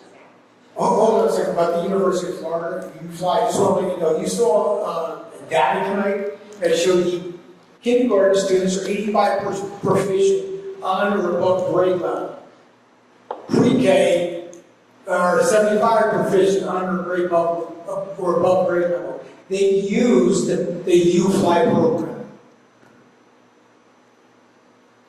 So you said no to Bobby Ashley, no to you fly, and what was the other one? Should I say the Curriculum Association? I'm abstaining. And the University of Florida, $8,400, if you like to get a better explanation, I'm voting no. Turn your mic on. And also continuing on C1, item number 2, I'm abstaining. C3, C1, number 3, I'm also abstaining.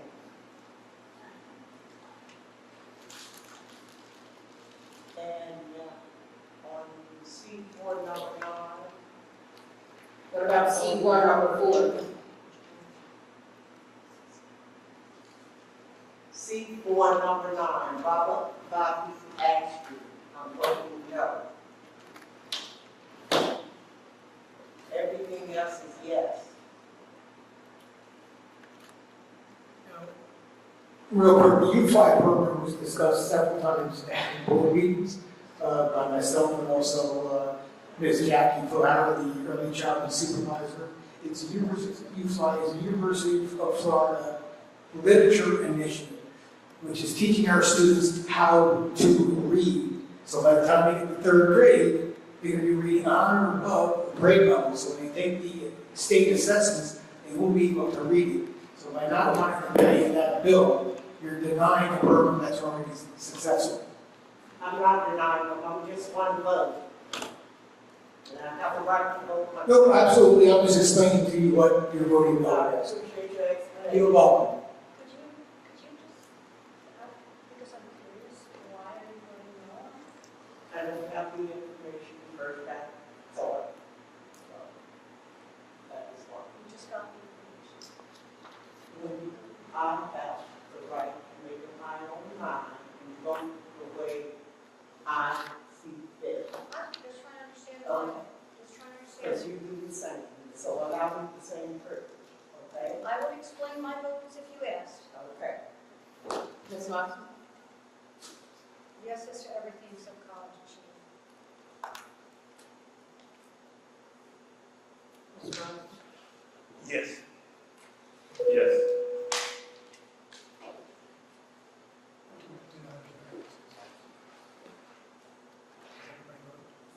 Yes. Okay, just real quick. There are several things that were voted no on, and also the consultant, which I sent that information out. Actually, Ms. Lozinski, I asked you to look at it and give me your response, and I never received one. But what's happening now is that the board is now removing all my tools from my toolkit, allowing me to manage the district in an effective manner. In essence, you're removing all the tools from my toolbox. Administration deserves professional development. It's required by the state. This gives my administration and also my teachers PD throughout the year. You are now determining what the district needs academically and taking that out of my hands. And now the district is not being managed and run by the educational leader, but others. And I want that on the record that the tools of my toolkit have been removed by the board.